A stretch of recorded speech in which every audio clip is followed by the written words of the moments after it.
വിഷ്ണും ജലം നരസിംഹം വിഷ്ണം ബദനം മൃത്യോമൃത്യം നമാമിഹം. ജയ നരസിംഹ ശ്രീ നരസിംഹ ജയ ജയ നരസിംഹ. जय प्रहलादेश जय पद्ममुख मुखपत्नों भक्तिनाथ नरसिंह भगवान की जय। अतपलान महाराज की जय, गुरुदेव महाराज की जय, शिला प्रभुपाद की जय। गर्भमंडे हरि हरि बोल। ഹരേ കൃഷ്ണ.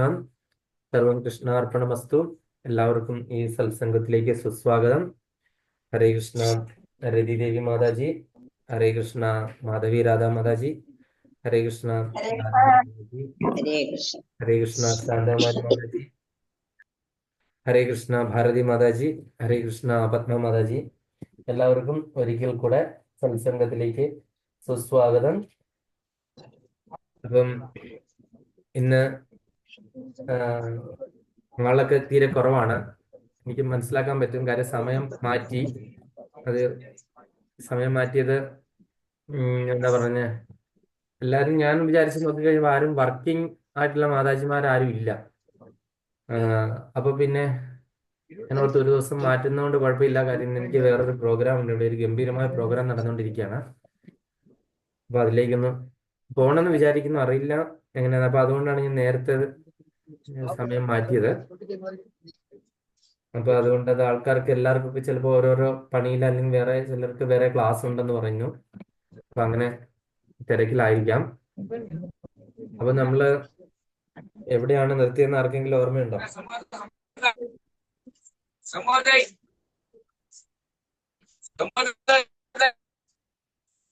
ഹരേ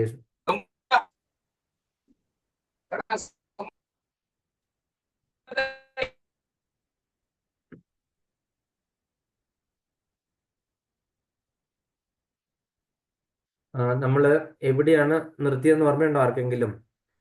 നമ്മള് ഭഗവത്ഗീത 1-ാം അധ്യായത്തിലാണെന്ന് മാത്രമെങ്കിലും ആർക്കെങ്കിലും ഓർമ്മയുണ്ടായിരിക്കും. കാര്യം നമ്മൾ ഒരു മാസം മുഴുവൻ നമ്മള് കാർത്തിക മാസമായിരുന്നു അല്ലേ? 37-ാമത്തെ ശ്ലോകമാണ്. 33 33 34 37ആണ്. 37ആണ്. അപ്പം നമുക്ക് അത് ഓർമ്മ വരുന്നില്ല. കാര്യം എന്താണെന്ന് വെച്ച് കഴിഞ്ഞാൽ നമുക്കൊക്കെ സംഭവിക്കുന്നതാണ്. എനിക്കും ഓർമ്മയൊക്കെ നഷ്ടപ്പെട്ടു പോയി. കാര്യം വയസ്സും പ്രായമായി വരുന്നതുകൊണ്ട്. കാര്യം എന്താ പറയുക, ഒരു മാസത്തെ ഗ്യാപ്പ്, ആ ഒരു മാസം മുഴുവൻ നമ്മള് കാർത്തിക മാസം നമ്മൾ അടിച്ചു പൊളിച്ചു. അതുപോലെ തുളസി കല്യാണം അടക്കം എല്ലാം വളരെ നല്ല രീതിയിൽ ഗംഭീരമായിട്ട് പോയി. അതിന് പ്രശ്നോത്തരി, ഗംഭീരമായ പ്രശ്നോത്തരിയൊക്കെ കഴിഞ്ഞ ക്ലാസ്സിൽ നമ്മൾ അറ്റൻഡ് ചെയ്തു. ഇനി എനിക്ക് തോന്നുന്നത് പ്രശ്നോത്തരിക്ക് പറ്റിയ ശ്ലോകങ്ങളൊന്നും ഉണ്ടെന്ന് തോന്നുന്നില്ല അല്ലേ? അപ്പം എല്ലാം തന്നെ കഴിഞ്ഞിരിക്കുന്നു. അപ്പൊ അങ്ങനത്തെ ഉള്ളൊരു അവസ്ഥയിലാണ് നമ്മൾ ഇരിക്കുന്നത് അല്ലെ, മറവി.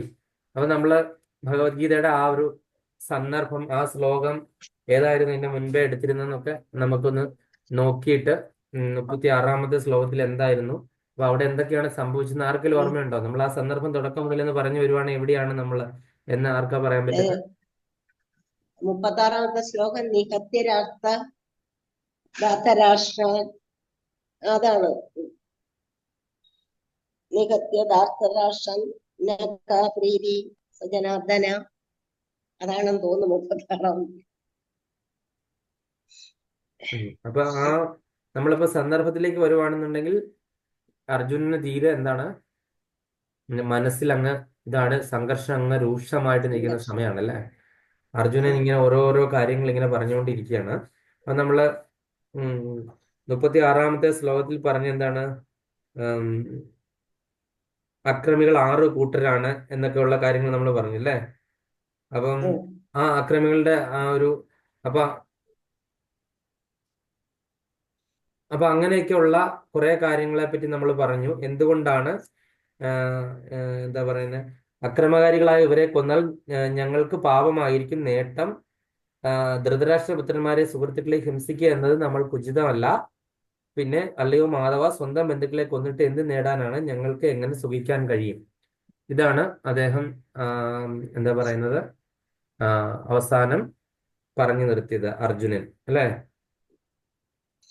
അപ്പൊ അക്രമകാരികളെ കൊന്നു കഴിഞ്ഞാലും നമുക്ക് എന്താണ്, പാപമാണ് നേട്ടമായിട്ട് കിട്ടുന്നത്. വലിയ ഇതൊന്നും ഉണ്ടാകുന്നില്ല. ധൃതരാഷ്ട്രപുത്രന്മാരെ സുഹൃത്തുക്കളെ ഹിംസിക്കുക എന്നത് നമ്മൾക്ക് ഉചിതമല്ല എന്നും അർജുനൻ പറഞ്ഞിരിക്കുന്നു.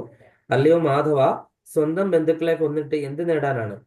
ഞങ്ങൾക്ക് എങ്ങനെ സുഖിക്കാൻ കഴിയും? അപ്പൊ അതുകൊണ്ടാണ് മാധവൻ എന്നുള്ള വാക്ക് അവിടെ ഉപയോഗിക്കാൻ കാര്യം എന്ന് പറഞ്ഞാൽ ഐശ്വര്യ ദേവത കൂടെയുള്ളവനായതുകൊണ്ടല്ലേ, യാതൊരു ഐശ്വര്യം ഉണ്ടാകത്തൊന്നുമില്ല അല്ലേ ഒരാളെ കൊല ചെയ്തത്.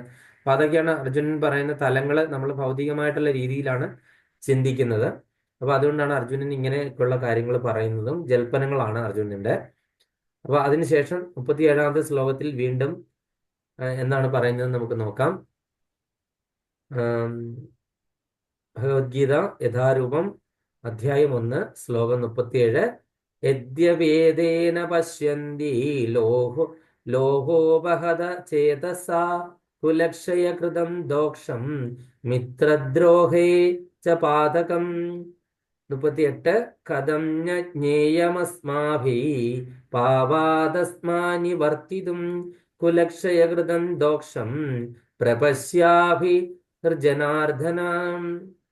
യദ്യവേത്യേന പശ്യന്തി ലോപോപഹത ചേതസാ കുലക്ഷയകൃതം ദോഷം മിത്രദ്രോഹേ ച പാതകം.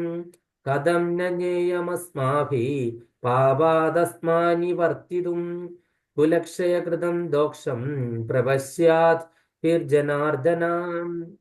യദ്യവേദേന പശ്യന്തി ലോഭോ വഹത ചേതസാ കുലക്ഷയകൃതം ദോഷം മിത്രദ്രോഹേ ച പാതുകം. കഥം ന ജ്ഞേയമസ്മാഭിः പാപാദസ്മാനി വർത്തിതും കുലക്ഷയകൃതം ദോഷം പ്രപശ്യാദ്ഭിർജനാർദ്ദന. ഹരേ കൃഷ്ണ. ഈ ആർക്കാണ് വായിക്കാൻ പറ്റുന്നത്? ഹരേ കൃഷ്ണ. ഹരേ കൃഷ്ണ. ഭാരതി മാതാജി വായിച്ചോളൂ. ഹരേ കൃഷ്ണ പ്രഭു. ഹരേ കൃഷ്ണ. ഓം നമോ ഭഗവതേ വാസുദേവായ. ഓം നമോ ഭഗവതേ വാസുദേവായ. ഓം നമോ ഭഗവതേ വാസുദേവായ. യദ്യപേദേന പശ്യന്തി ലോപോപഹത ചേതസഃ കുലക്ഷയകൃതം ദോഷം മിത്രദ്രോഹേ ച പാതകം. കഥം നാജ്ഞേയമസ്മാഭിः പാപാദസ്മാനി വർത്തിതും കുലക്ഷയകൃതം ദോഷം പ്രപശ്യത് അഭിർജനാർദ്ദന. ഹരേ കൃഷ്ണ പ്രഭു. ഹരേ കൃഷ്ണ. അപ്പം ഇനി വായിക്കാനുണ്ട് പത്മമാതാജി.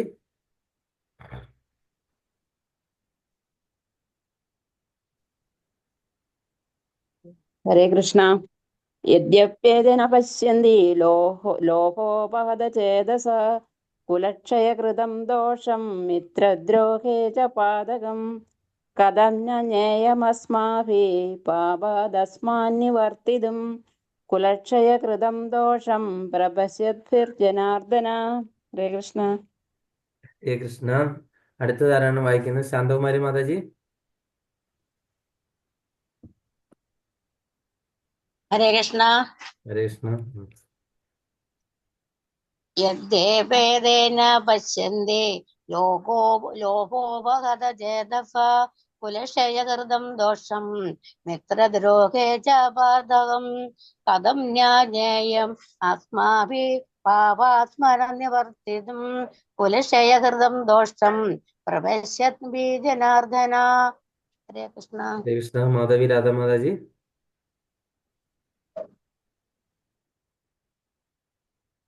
കാണുന്നില്ല മാതാജിയെ. ഓക്കെ. അപ്പൊ നമ്മള് ഇതിനകത്ത് എന്താ പറഞ്ഞിരിക്കുന്നത് നോക്കാം. അപ്പൊ ഇതിനകത്തെ വിവർത്തനം ജയശ്രീല പ്രഭുപാദ്.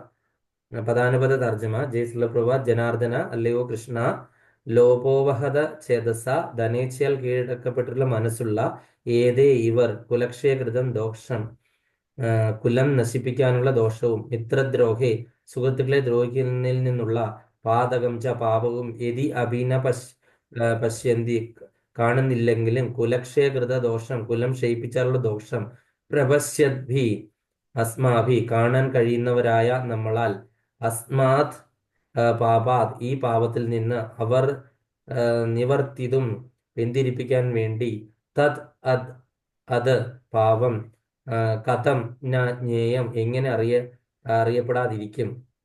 ശ്രീല പ്രഭുപാദരുടെ വിവർത്തനം ജയശ്രീല പ്രഭുപാദ്. ജനാർദ്ദന, ലോഭാവേശം കൊണ്ട് ഇവർ ബന്ധുഹിംസയിലും സുഹൃത്തുക്കളോട് പൊരുതുന്നതിലും ദോഷം കാണുന്നില്ലെങ്കിലും കുലക്ഷയത്തിൽ നിന്നുണ്ടാകുന്ന ആപത്തുകളെ കുറിച്ച് അറിവുള്ള നമ്മൾ ഈ പാപകർമ്മങ്ങളിൽ എന്തിനു വ്യാപൃതരാകണം?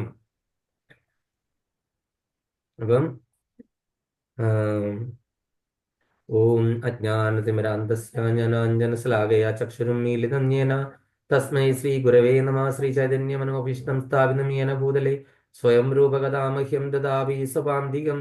വന്ദേഹം ശ്രീഗുരോ ശ്രീയുതപദകമലം ശ്രീഗുരും വൈഷ്ണവാംശ്ച ശ്രീരൂപം സാഗരജാതം സഗണരഘുനാഥാന്വിതം തം സജീവം സാദ്വൈതം സാവധൂതം പരിജനസഹിതം കൃഷ്ണചൈതന്യദേവം ശ്രീരാധാ കൃഷ്ണപാദാൻ സഗണലളിതാ ശ്രീവിശാഖാനുതാം ച. ഹേ കൃഷ്ണ കരുണാ സിന്ധോ ദീനവന്തോ ജഗത്പദേ ഗോപേശ ഗോപിയാകാന്ത രാധാകാന്ത നമോസ്തുതേ തപ്തകാഞ്ചന ഗൗരാംഗീ രാധേ വൃന്ദാവനേശ്വരി വൃഷഭാനുസുതേ ദേവി പ്രണമാമി ഹരിപ്രിയേ. മുഖം കരോതി വാചാലം മങ്കുല്ലങ്കായതേ ഗിരിം യത്കൃപാതമം വന്ദേ ശ്രീഗുരു ദീനതാരിണം പരമാനന്ദമാധവം ശ്രീ ചൈതന്യ ഈശ്വരം. വാഞ്ചാകൽപതരൂപശ്ച കൃപാസിന്ധുഭേവ ച പതിതാനാം പാവനേഭ്യോ വൈഷ്ണവേഭ്യോ നമോ നമഃ. ജയ ശ്രീകൃഷ്ണ ചൈതന്യ പ്രഭു നിത്യാനന്ദ ശ്രീ അദ്വൈത ഗദാധര ശ്രീവാസാദി ഗർവൃന്ദ. ഹരേ കൃഷ്ണ കൃഷ്ണ കൃഷ്ണ ഹരേ ഹരേ ഹരേ രാമ രാമ രാമ ഹരേ ഹരേ.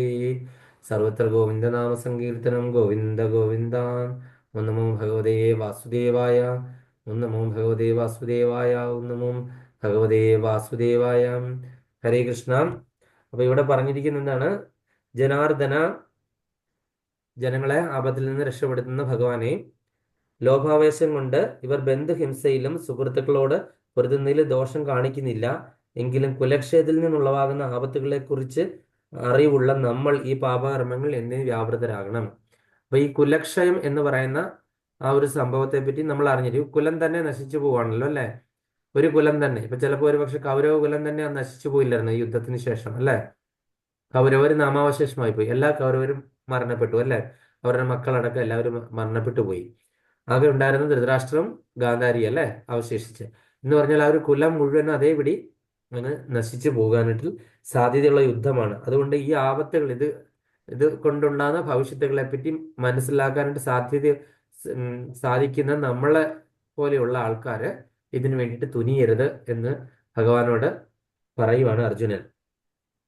അതുകൊണ്ട് ബന്ധുഹിംസയും സുഹൃത്തുക്കളോട് പൊരുതുന്നതിലും ഒരു ഒരു ദോഷം കാണുന്നില്ലെങ്കിൽ കുലക്ഷയത്തിൽ അപ്പൊ അതൊന്നും വലിയ തെറ്റായിട്ട് കാണുന്നില്ല എങ്കിൽ ബന്ധുഹിംസയോ അല്ലെങ്കിൽ സുഹൃത്തുക്കളോട് പോരടിക്കുന്നതിലൊന്നും വലിയ ദോഷമൊന്നും കാണുന്നില്ല എങ്കിൽ, പക്ഷെ കുലക്ഷയത്തിൽ നിന്നുണ്ടാകുന്ന ദോഷം പറ്റി നമ്മൾ നല്ല അറിവുള്ള ആൾക്കാരെ, നമ്മളെപ്പോലുള്ള അറിവുള്ള ആൾക്കാരെ ഇതിന്റെ ദോഷഫലങ്ങളെ പറ്റി തീർച്ചയായിട്ടും അറിഞ്ഞിരിക്കേണ്ടത് ആവശ്യമാണ് എന്ന് അർജുനൻ ഭഗവാന്റെ അടുത്ത് പറയുവാണ്.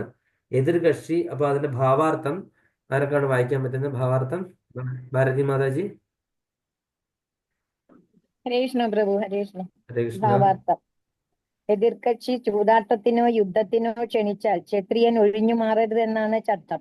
അതനുസരിച്ച് ദുര്യോധന പക്ഷത്തിന്റെ വെല്ലുവിളിയെ അർജുനനെ നേരിടാതെ വയ്യ. വെല്ലുവിളിയുടെ ദുഷ്ഫലങ്ങളെപ്പറ്റി മറ്റു കക്ഷികൾ പൂർണ്ണമായി ഗ്രഹിച്ചിരിക്കുകയില്ലെന്ന് അദ്ദേഹം വിചാരിക്കുന്നു. അർജുനൻ ആ ദുഷ്ഫലങ്ങളെ മുഴുവൻ കാണുന്നുണ്ട്. അതുകൊണ്ട് അദ്ദേഹത്തിന് ഈ വെല്ലുവിളി സ്വീകരിക്കാൻ കഴിഞ്ഞില്ല. നല്ല ഫലമുളവാക്കുന്ന കടപ്പാട് നിറവേറ്റപ്പെടേണ്ടവയാണ്. ഫലം മറിച്ചായാൽ ആരും അതിന് ബാധ്യസ്ഥരല്ല. ഇങ്ങനെ ഇരുവശവും ചിന്തിച്ചു നോക്കി അർജുനൻ യുദ്ധം ചെയ്യേണ്ട എന്ന് തീരുമാനിക്കുകയാണ്. ഹരേ കൃഷ്ണ. ഹരേ കൃഷ്ണ പ്രഭു. ഹരേ കൃഷ്ണ. അപ്പൊ എന്താണ് നമ്മൾ കണ്ടത്? എതിർ കക്ഷി ചൂതാട്ടത്തിനോ യുദ്ധത്തിനോ ക്ഷണിച്ചാൽ ക്ഷത്രിയൻ ഒഴിഞ്ഞു മാറരുത് എന്നുള്ളതാണ്. അതാണല്ലോ നമ്മൾ ഈ ഇവിടെ കണ്ട ധർമ്മപുത്രർ അല്ലെങ്കിൽ യുധിഷ്ഠിരൻ ദുര്യോധനൻ ഒക്കെ ചോദ്യകളിക്ക് ക്ഷണിച്ചു കഴിഞ്ഞപ്പോൾ ഒരു രാജാവിന്റെ കടമ എന്ന് പറഞ്ഞു കഴിഞ്ഞാൽ അത് പിന്തിരിഞ്ഞ് നിൽക്കാൻ പാടില്ല. അതാണല്ലോ ഇപ്പൊ ഈ യുദ്ധത്തിനൊക്കെ വഴി തെളിച്ചല്ലേ. ആ ഒരു ചൂതുകളിക്ക് വിസമ്മതിച്ചില്ല. എന്നാൽ വേണ്ട എന്ന് ഒരൊറ്റ വാക്ക് നോ എന്ന് പറയാനായിട്ട് നമ്മൾ പലപ്പോഴും പല കാര്യങ്ങളും മടിക്കുന്നതുകൊണ്ടാണല്ലോ നമുക്ക് പല പല പ്രശ്നങ്ങളും വരുന്നത് അല്ലേ. ചില ആൾക്കാർ നമ്മളോട് എല്ലാവരും കടം മേടിക്കാനായിട്ട് വരും അല്ലേ. കടം നമ്മൾ കൊടുത്തു കഴിഞ്ഞെങ്കിൽ അവർ ആജീവനാന്തകാല ശത്രുക്കളല്ലേ. ആ നോ എന്ന് പറയാനായിട്ട് നമുക്ക് പറയാനായിട്ട് വയ്യാത്ത ആ ഒരൊറ്റ ഇതുകൊണ്ട് നമുക്ക് എന്താണ് ആജീവനാന്തകാലം ദുഃഖത്തിനടിമയായി വരും. അല്ലെങ്കിൽ ഒരു ശത്രുവിനെ കിട്ടും പുതിയതായിട്ട്. ഒരു ശത്രു വേണമെന്നുണ്ടെങ്കിൽ ഒരാൾക്ക് 10 പൈസ കടം കൊടുത്താൽ മതി അല്ലെ. ആ ഒരു അവസ്ഥയിലേക്ക് നമ്മൾ എത്തും. അപ്പൊ അതുകൊണ്ട് ക്ഷത്രിയന്മാരെ യുദ്ധത്തിന് വിളിച്ചു കഴിഞ്ഞാൽ ക്ഷത്രിയന്മാരെ ഒഴിഞ്ഞു മാറാനായിട്ട് പാടില്ല അല്ലെ. അതുപോലെ നമ്മൾ ഇതുപോലെ എത്ര യുദ്ധങ്ങൾ നമ്മൾ കണ്ടിട്ടുണ്ട്. നമ്മൾ രണ്ടുപേര് ഈ അടുത്ത ഒരു ലീല നമ്മൾ പറഞ്ഞില്ലേ, അവസാനം നമ്മൾ പറഞ്ഞ ലീല, അത് ഏതൊരു ലീലയാണ്? രണ്ടുപേര് തമ്മിൽ ഒഴിയാതെ യുദ്ധം നടത്തിയ ഒരു കാര്യം. ആരൊക്കെ തമ്മിലായിരുന്നു? ഒരു ഗുരു ശിഷ്യനുമാണ്. ഓർമ്മയുണ്ടോ ആർക്കെങ്കിലും?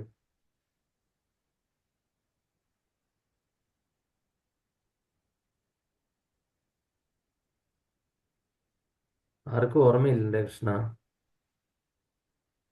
നമ്മളിപ്പോ അത് തീരാറായ, അത് കഴിഞ്ഞ ക്ലാസ്, അതായത് കഴിഞ്ഞ ക്ലാസ്സിൽ പ്രശ്നോത്തരി, അതിന് മുൻപത്തെ ക്ലാസ്സിൽ ഒരു ഗുരു ശിഷ്യനെ നമ്മൾ യുദ്ധം ചെയ്ത കാര്യത്തെ പറ്റി പറഞ്ഞു. എന്നിട്ട് ബ്രഹ്മദേവനൊക്കെ വന്ന് യുദ്ധം നിർത്താൻ ഇടപെട്ടതൊക്കെ. മാതാജി മ്യൂട്ടിലാണ്.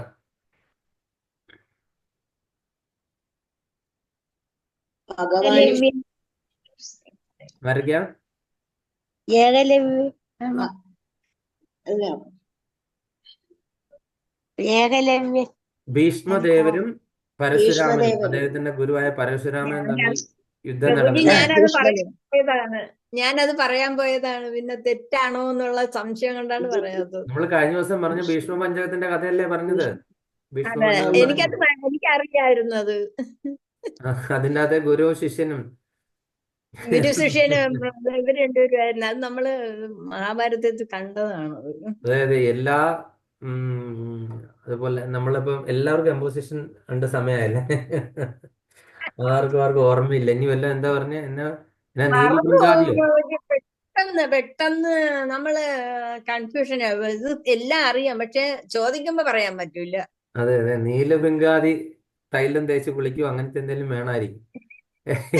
രസായനൊക്കെ ഓർമ്മ കിട്ടാൻ വേണ്ടിയിട്ട്.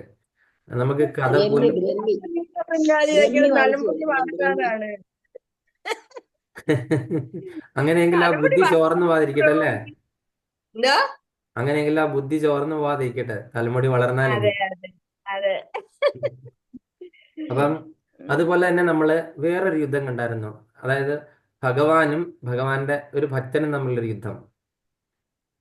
ബാലിയും ശ്രീരാമനുമാണ്. അതിനേക്കാളും കൂടുതലായിട്ട് 28 ദിവസം നീണ്ടുനിന്ന ഒരു യുദ്ധം, ഗംഭീര യുദ്ധം. ഭഗവാൻ ഭാര്യ ശ്രീകൃഷ്ണൻ സുഗ്രീവൻ. ഏ ഭാര്യ സുഗ്രീവനല്ലേ? ആ ശരി, രാധിക മാതാജിക്ക് 100 മാർക്ക്. ജാംബവാനും അതുപോലെ ശ്രീകൃഷ്ണനും തമ്മിലുള്ള യുദ്ധം, 28 ദിവസം നിന്ന ആ ഒരു യുദ്ധം അല്ലെ? അതിഘോരമായ യുദ്ധമായിരുന്നു. ഭഗവാൻ എന്ത് ചെയ്തു? ഒരൊട്ടും മടിച്ചില്ല. അങ്ങ് നിന്ന് ഭഗവാൻ ഇങ്ങനെ ഈ 28 ദിവസത്തോളം നിന്ന് എന്താ പറഞ്ഞു, ഇദ്ദേഹത്തിന് ഇടി മുഴുവൻ അങ്ങ് മേടിച്ചു കഴിഞ്ഞിട്ട് ഭഗവാൻ 28-ാം ഒരൊറ്റ ഒരെണ്ണം കൊടുത്തു കഴിഞ്ഞപ്പോഴത്തേക്കും ജാമ്പവാൻ മനസ്സിലായി, ഇതാ കണ്ണുപോലും തുറന്നു നോക്കുന്നില്ല. ഒന്നാമതെ പ്രായം ചെന്നു ഇത്രയായി, കണ്ണുപോലും തുറന്നു നിൽക്കുന്നില്ല മുൻപിൽ നിൽക്കുന്ന ആരാണെന്നല്ലേ. അങ്ങ് ഇടി തുടങ്ങി അവസാനം നോക്കി കഴിഞ്ഞപ്പോൾ സാക്ഷാൽ ശ്രീരാമചന്ദ്ര ഭഗവാനാണ് നിൽക്കുന്നത് അല്ലേ. അപ്പൊ ഇതാണ് യുദ്ധം. ആ യുദ്ധം എന്തിനു വേണ്ടിയിട്ടായിരുന്നു? സെവന്തകമണിക്ക് വേണ്ടിയിട്ടായിരുന്നു യുദ്ധം അല്ലേ. അപ്പൊ ഇങ്ങനെ ഓരോ കാര്യത്തിന് വേണ്ടിയിട്ട് ഓരോരോ യുദ്ധങ്ങൾ ഉണ്ടായത്. അതുപോലെ തന്നെ എന്താ പറയുന്നത്, ഈ ഭീഷ്മദേവര് തന്നെ വേറൊരു ഭഗവാനെ കൊണ്ട് യുദ്ധം ചെയ്യിപ്പിച്ചല്ലേ. കുറെ അസ്ത്രങ്ങൾ ഭഗവാന്റെ ദേഹം മുഴുവൻ ചോരയണിഞ്ഞു. ഭഗവാൻ ദേഷ്യം വന്നിട്ട് ഭഗവാൻ എന്ത് ചെയ്തു? ആ രഥചക്രം ഇങ്ങോട്ട് ഊരിയെടുത്ത് എറിയാനായിട്ട് ഒരുങ്ങി അല്ലേ. ഭഗവാൻ പ്രതിജ്ഞ ചെയ്താ യുദ്ധം ചെയ്യില്ല എന്ന് പറഞ്ഞു. ഭഗവാനെ കൊണ്ട് പ്രതിജ്ഞ തെറ്റിക്കാൻ വേണ്ടിയിട്ടുള്ള ആ ഒരു ഭക്തൻ അല്ലെ, ഭക്തന് മാത്രമേ ഉള്ളൂ എന്താണ് പറഞ്ഞ, ഭക്തന് വേണ്ടിയിട്ട് മാത്രമേ ഭഗവാൻ എന്താണ് തന്റെ പ്രതിജ്ഞ തെറ്റിക്കുകയുള്ളൂ.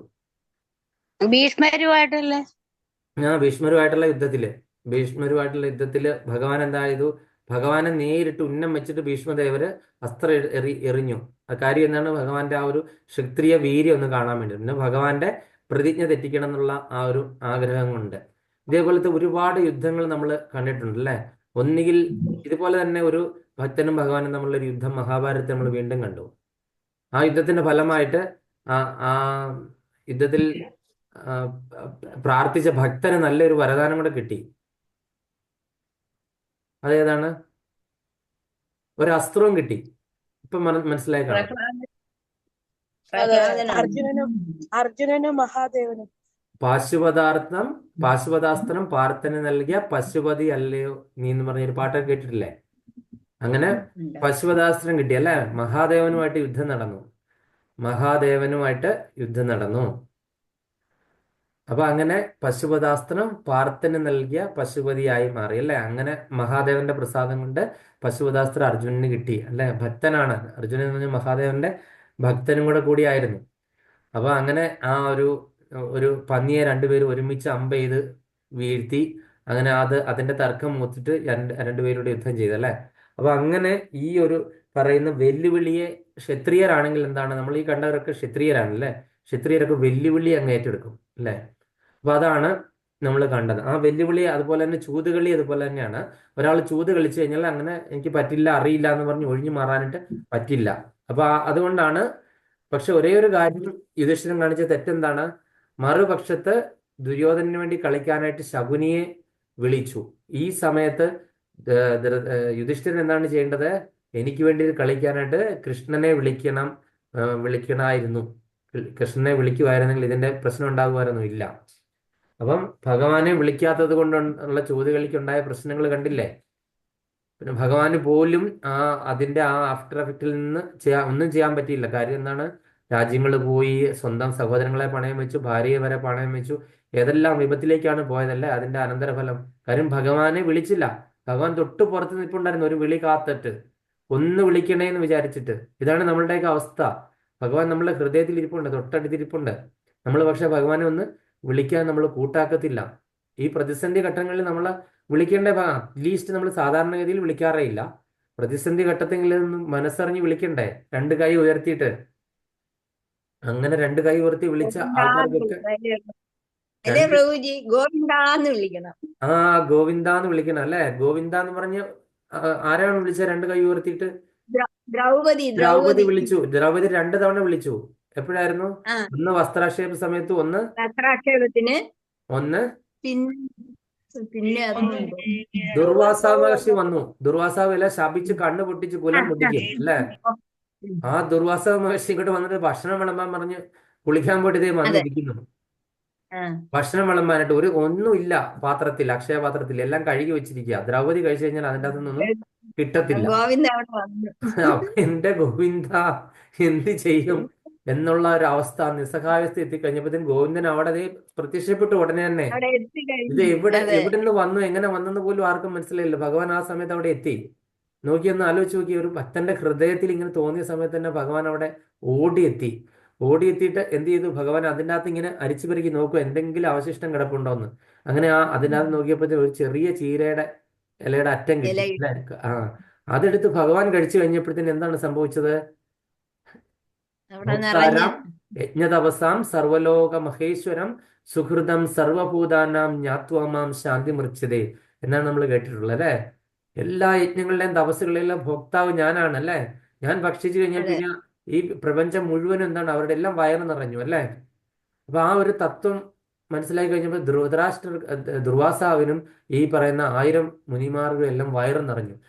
അവരിങ്ങനെ ഏമ്പക്കം വിട്ടുകൊണ്ട് അവർക്ക് അങ്ങോട്ടും ഇല്ല ഇങ്ങോട്ടും ഇല്ല എന്നുള്ള രീതിയിൽ നിൽക്കുക. അവരവിടെ നിന്ന് സ്ഥലം വിട്ടു.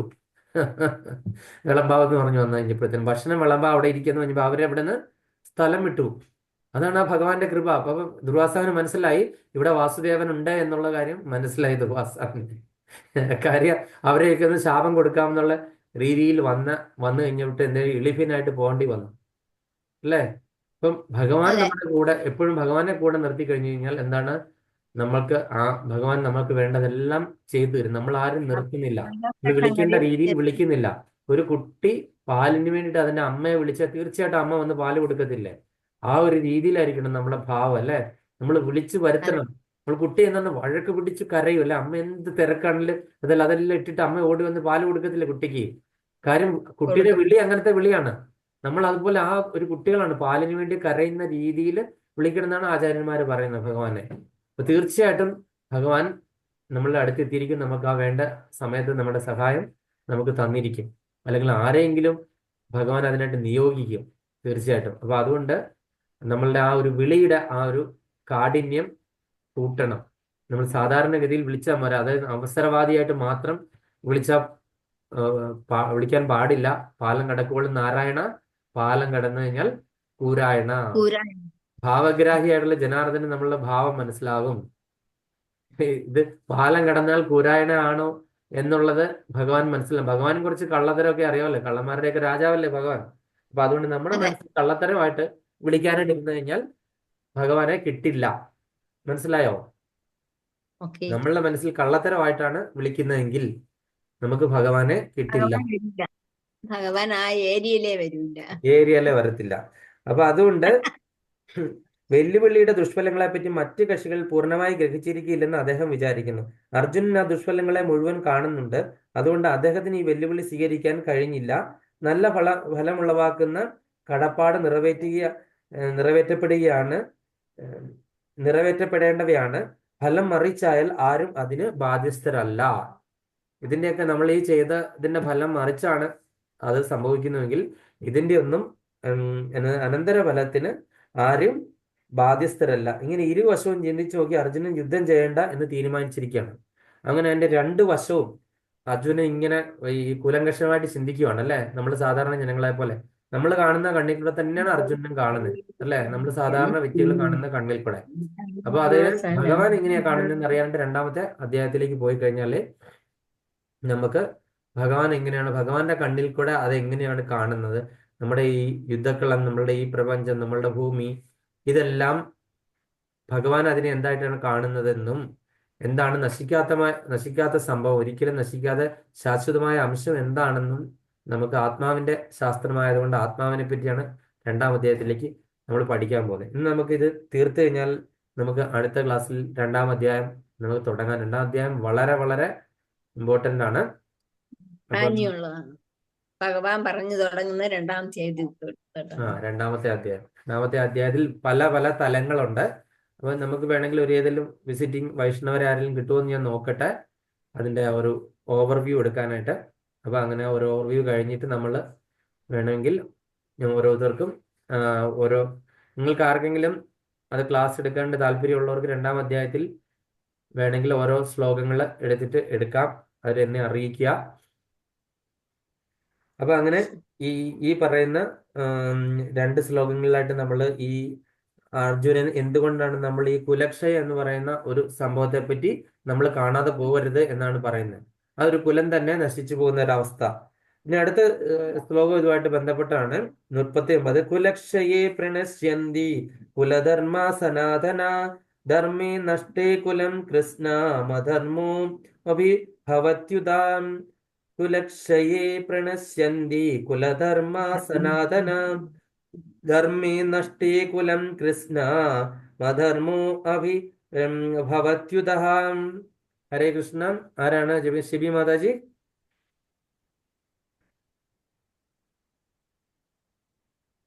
കാണുന്നില്ല. രാധിക മാതാജിക്ക് അവിടെ വേറെ വീട്ടിലാണല്ലേ? അല്ല, ഞാൻ ട്രെയിനിലാണ്. ഹരേ ആ, കൃഷ്ണ പ്രഭുജി 39 അല്ലേ? 39. ആ. ഹരേ കൃഷ്ണ. കുലക്ഷയെ പ്രണശ്യന്തി കുലധർമ്മ സനാതന ധർമ്മേ നഷ്ടേ കുലം കൃത്സ്യന്മധർമ്മോഹ ഹരേ കൃഷ്ണ. മാധവി രാധാ മാതാജി. കുലക്ഷയേ പ്രണശ്യന്തി കുലധർമ്മ സനാതനഃ ധർമ്മേ നട്ടേ കുലം കൃഷ്ണം അധർമ്മോ അഭിഭവത്യുതാ. ഹരേ കൃഷ്ണ. ശ്രീലപ്രഭുപാദരുടെ പദാനുപദ തർജ്ജമ ജയ ശ്രീലപ്രഭുപാദ്. കുലക്ഷയെ, കുലം നശിച്ചാൽ, സനാതന ശാശ്വതങ്ങളായ, കുലധർമ്മങ്ങൾ പ്രണശ്യന്തി നശിക്കുന്നു, ധർമ്മേ നഷ്ടേ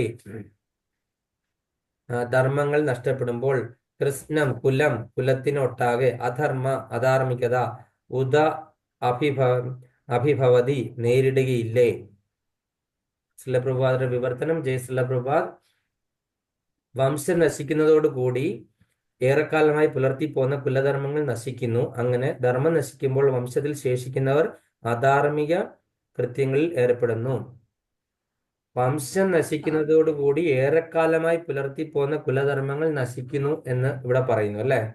അങ്ങനെ ധർമ്മം നശിക്കുമ്പോൾ വംശത്തിൽ ശേഷിക്കുന്നവർ അധാർമിക കൃത്യങ്ങളിൽ ഏർപ്പെടുന്നു. അപ്പോൾ നമ്മള് ഇവിടെ അതിന്റെ ഭാവാർത്ഥം ഒന്ന് വായിക്കണം. ആർക്കാ പറ്റുന്നത്? ഭാരതി മാതാജി എന്ന് വായിച്ച്. ഹരേ കൃഷ്ണ പ്രഭു.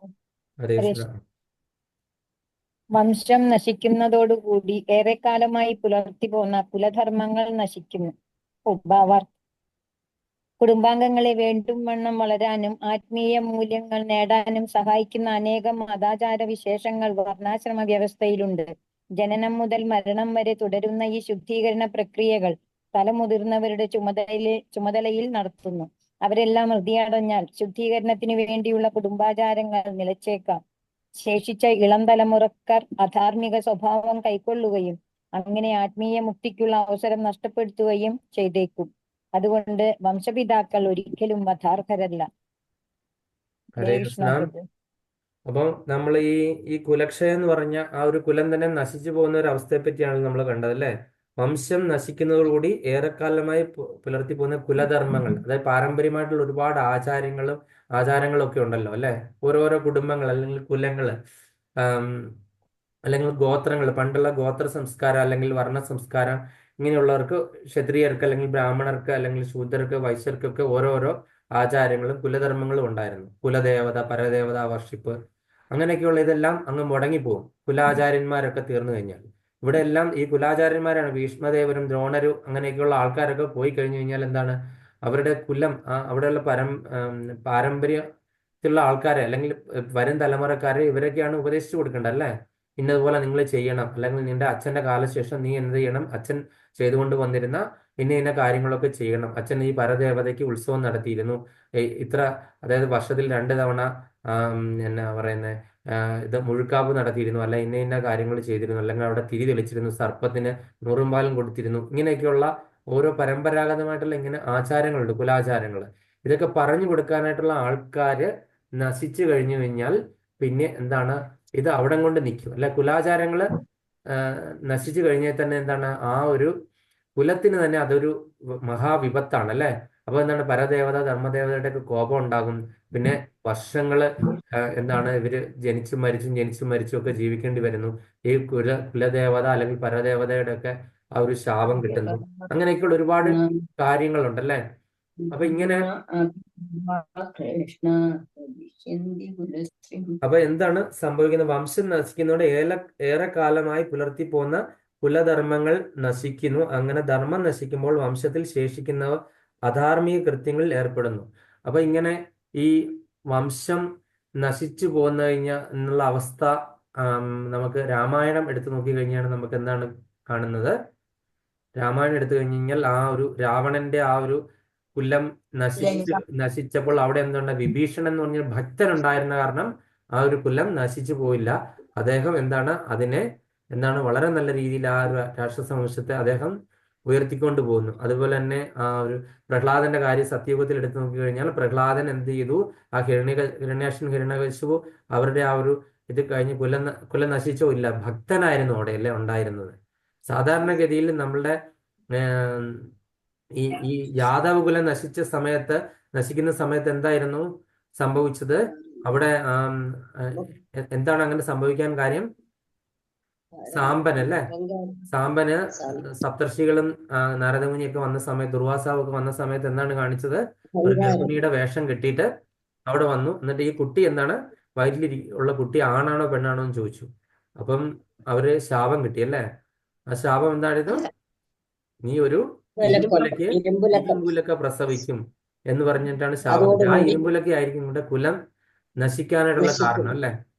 അങ്ങനെ ആ കുലക്ഷയം അവിടെ നിന്ന് തുടങ്ങി അല്ലേ. എന്നിട്ട് അവരെന്താണ് ഭയങ്കര മദ്യപാന്മാരും ദൂർത്തടിച്ച് നടക്കുകയാണ്. അപ്പൊ ഭഗവാൻ എന്ത് ചെയ്തു, ഇതിൽ നിന്നെല്ലാം ഒഴിവായി ഭഗവാൻ എന്ത് ചെയ്തു, ഒരു വനത്തിൽ പോയി ആ ഒരു ഇവിടെ പോയവർക്കറിയാം, ദ്വാരകയിൽ പോയിട്ടുള്ളവർക്കറിയാം, ഭഗവാൻ ആ ഇരുന്ന മരമൊക്കെ കാണാം അല്ലേ. അവിടെ ഇരുന്നു ജര എന്ന് പറയുന്ന വേടൻ വന്നിട്ട് ഭഗവാനെ അമ്പ ചെയ്തതൊക്കെ നമുക്കറിയാലോ അല്ലേ. എന്നിട്ട് ഈ പറയുന്ന ദ്വാരകാവാസികളൊക്കെ എന്താണ് ചെയ്തത്, പരസ്പരം അടിച്ചു അല്ലെ. ഈ പറയുന്ന രാഗി എടുത്ത പൊടിയൊക്കെ സമുദ്രത്തിൽ കിളുത്ത് ഈർച്ചപ്പുല്ലായിട്ട് വന്നു. ആ ഈർച്ചപ്പുല്ലെടുത്ത് പരസ്പരം അടിച്ചിട്ട് അവര് തീർന്നു അല്ലെ. അപ്പൊ ആ കുലം അതോടുകൂടി തീർന്നു. പിന്നെ ഈ യാദവ കുലം ഭഗവാനും പോയി. അത് കഴിഞ്ഞിട്ട് ഈ പറയുന്ന ഇവര് തമ്മിൽ പരസ്പരം അടിച്ചു തീർന്നു. അത് കഴിഞ്ഞിട്ട് പിന്നെ ഹസ്തിനപുരിയിലേക്ക് എന്ന് കഴിഞ്ഞാൽ അവിടെ നല്ല ഒരു ഭഗവാനെ ഗർഭത്തിൽ വെച്ചിട്ട് കണ്ടിട്ടുള്ള ഒരു രാജാവ് ഉണ്ടായിരുന്നു. അതുകൊണ്ട് ആ കുലം ജയിച്ചില്ല. അതാരായിരുന്നു, അത്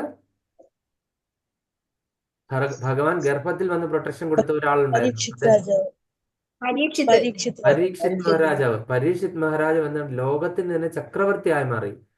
അപ്പൊ പരീക്ഷിത് മഹാരാജാവ് ലോകത്തിന് ചക്രവർത്തിയായി മാറി. ആ ഒരു കുലത്തെ പരീക്ഷിത് മഹാരാജാവ് സംരക്ഷിച്ചു, അല്ലെ? അതിനുശേഷം എന്താണ് സംഭവിച്ചത്? കലി അവതാരം എടുക്കാനായിട്ട് പോയി. കലി അവതാരം എടുത്ത കഴിഞ്ഞപ്പോ എന്താണ് സംഭവിച്ചത്? അദ്ദേഹത്തിന്റെ ആ ഒരു ചെറിയൊരു പ്രവൃത്തി, അല്പസമയം എങ്കിലും എന്ത് ചെയ്തു? അദ്ദേഹം ആ സാത്വികതയിൽ നിന്ന് മാറിക്കഴിഞ്ഞിട്ട് ഒരു ചത്ത പാമ്പിനെ എടുത്ത് ഈ സമീക കഴുതയിൽ ഇട്ട് കഴിഞ്ഞപ്പോ തക്ഷകൻ 7-ാം നാൾ കടിച്ച് മരിക്കട്ടെ എന്ന് പറഞ്ഞ ശാപമാണ് കിട്ടിയത്. ഈ ശാപം കിട്ടിക്കഴിഞ്ഞാലും അദ്ദേഹം എന്താണ്? കുലം നശിക്കാൻ വേണ്ടിയില്ല, കുലം നിലനിർത്താൻ വേണ്ടിയിട്ട് നമ്മൾക്ക് ഈ കലിയുഗത്തിൽ നമുക്ക് എന്താണ്? അദ്ദേഹം ശ്രീമദ് ഭാഗവതം നമുക്ക് സംഭാവനയായിട്ട് നൽകി. പക്ഷെ അദ്ദേഹത്തിന്റെ മകൻ കാണിച്ചതോ സർപ്പസത്രം നടത്തി സർപ്പങ്ങളെല്ലാം ചുട്ടുകൊന്നു, അല്ലെ? അങ്ങനെ എന്തുമാത്രം പ്രതിസന്ധികളാണ് ഉണ്ടാക്കിയില്ല. അപ്പൊ ആ കുല അതോടുകൂടി തീർന്നു. കലിയുഗം അങ്ങ് വന്നു, അല്ലെ?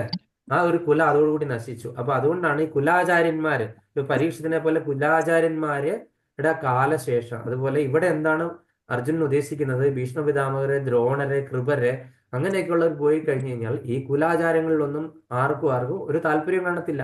ആരും അത് പിന്തുടരില്ല. അത് പറഞ്ഞു കൊടുക്കാൻ ഉത്തരവാദിത്തപ്പെട്ട കാരണവന്മാര് വേണമെന്നൊക്കെ പറയില്ലേ? നമുക്കറിയാം, ഒരു വിവാഹമൊക്കെ നടത്താനായിട്ട് വീട്ടില് നമുക്ക് കാരണവന്മാരൊന്നും ഇല്ലാത്തൊരു അവസ്ഥയിൽ എന്ത് ചെയ്യണം, അതിൻ്റെ അകത്ത് ചടങ്ങിന് എന്ത് ചെയ്യണം, ദക്ഷിണ കൊടുക്കുന്ന എങ്ങനെയാണ്, വിളക്ക് കത്തിച്ച് കഴിഞ്ഞിട്ടുള്ള ബാക്കി കാര്യങ്ങളൊക്കെ ഓരോന്നിനും അതിന്റെ മുറയുണ്ടല്ലേ? ഇതൊക്കെ പറഞ്ഞു തരാണ്ട് ഒരു കാരണവർ വീട്ടിലില്ലാത്ത അവസ്ഥയെന്ന് ആലോചിച്ച് നോക്കിയേ. അല്ലെങ്കിൽ നമുക്ക് ആളെ കിട്ടാത്തൊരവസ്ഥ. ചിലപ്പോൾ ശബരിമലയ്ക്ക് പോവാണ്, കെട്ട് നിറയ്ക്കാനോ അതിന്റെ ഇരുമുടി കെട്ട് നിറയ്ക്കാനൊന്നും നമുക്കൊരു ഗുരുസ്വാമിയെ കിട്ടാത്തൊരവസ്ഥയിൽ നമ്മളൊന്ന് ആലോചിച്ച് നോക്കിയേ. ആ ചെയ്യുന്ന എന്തെങ്കിലും ഒരു പൊട്ടൻസി ഉണ്ടോ? ഇങ്ങനെ ഒരാള് വന്ന്, ഒരു കാരണവരായിട്ടുള്ള ഒരാൾ വന്ന് നമുക്കൊരു ആചാര്യനെ പോലെ ഒരാൾ പറഞ്ഞു തന്ന് അതൊക്കെ ചെയ്യിക്കുവാണെന്നുണ്ടെങ്കിൽ അതെന്തൊരു മഹത്വമാണ് അതിനല്ലേ? അങ്ങനെ പോകുന്നതാണോ? നമ്മൾ വെറുതെ എന്തെങ്കിലും അരിയും മലരും ശർക്കരയും നെയ്യും തേങ്ങ ഒക്കെ ഇട്ടിട്ട് വാരി കെട്ടി തുള വെച്ചിട്ട് പോകുന്നതിനാണോ അതിന്റെ ഒരു പൊട്ടൻസി ഉള്ളത്? അത് മാത്രം ചിന്തിച്ചാൽ മതി. അപ്പൊ ഇതാണ് അർജുനന്റെ ആ ഒരു ആശങ്ക. ഇതെല്ലാം ഈ കുലക്ഷയം വന്നു കഴിഞ്ഞാൽ കുലാചാരങ്ങളെല്ലാം നശിച്ചു പോകും. അത് പറഞ്ഞു തരാൻ ആളില്ലാത്തൊരവസ്ഥ വരും. നമ്മളപ്പോൾ അത് ചെയ്യണം. ഇനിയും അർജുനൻ ഇതിനെപ്പറ്റിയുള്ള കാര്യങ്ങളാണ് പറഞ്ഞുകൊണ്ടിരിക്കുന്നത്. അതുകൊണ്ട് നമുക്കത് വേഗം എടുത്തിട്ട് പോവാം. ഇതേ കാര്യങ്ങൾ തന്നെയാണ് ഇനി റിപ്പീറ്റ് ചെയ്യുന്ന ശ്ലോകങ്ങളിലൊക്കെ തന്നെ പറഞ്ഞിരിക്കുന്നത്. അപ്പൊ അത് നമുക്ക് വേഗം എടുക്കാം. അധർമാഭിഭവാത് കൃഷ്ണ പ്രതിഷ്ഠന്തി കുലസ്ത്രീഷു ദുഷ്ടാസു വാഷ്ണേയ ജായതേ വർണ്ണ സങ്കരാം. അധാർമിഭിഭവാത് കൃഷ്ണ പ്രദുഷ്യന്തി കുലസ്ത്രീയാം സ്ത്രീഷു ദുഷ്ടാസു വാഷ്ണേയ ജായതേ വർണ്ണ സങ്കരാം. ഹരേ കൃഷ്ണ. പത്മമാതാജി.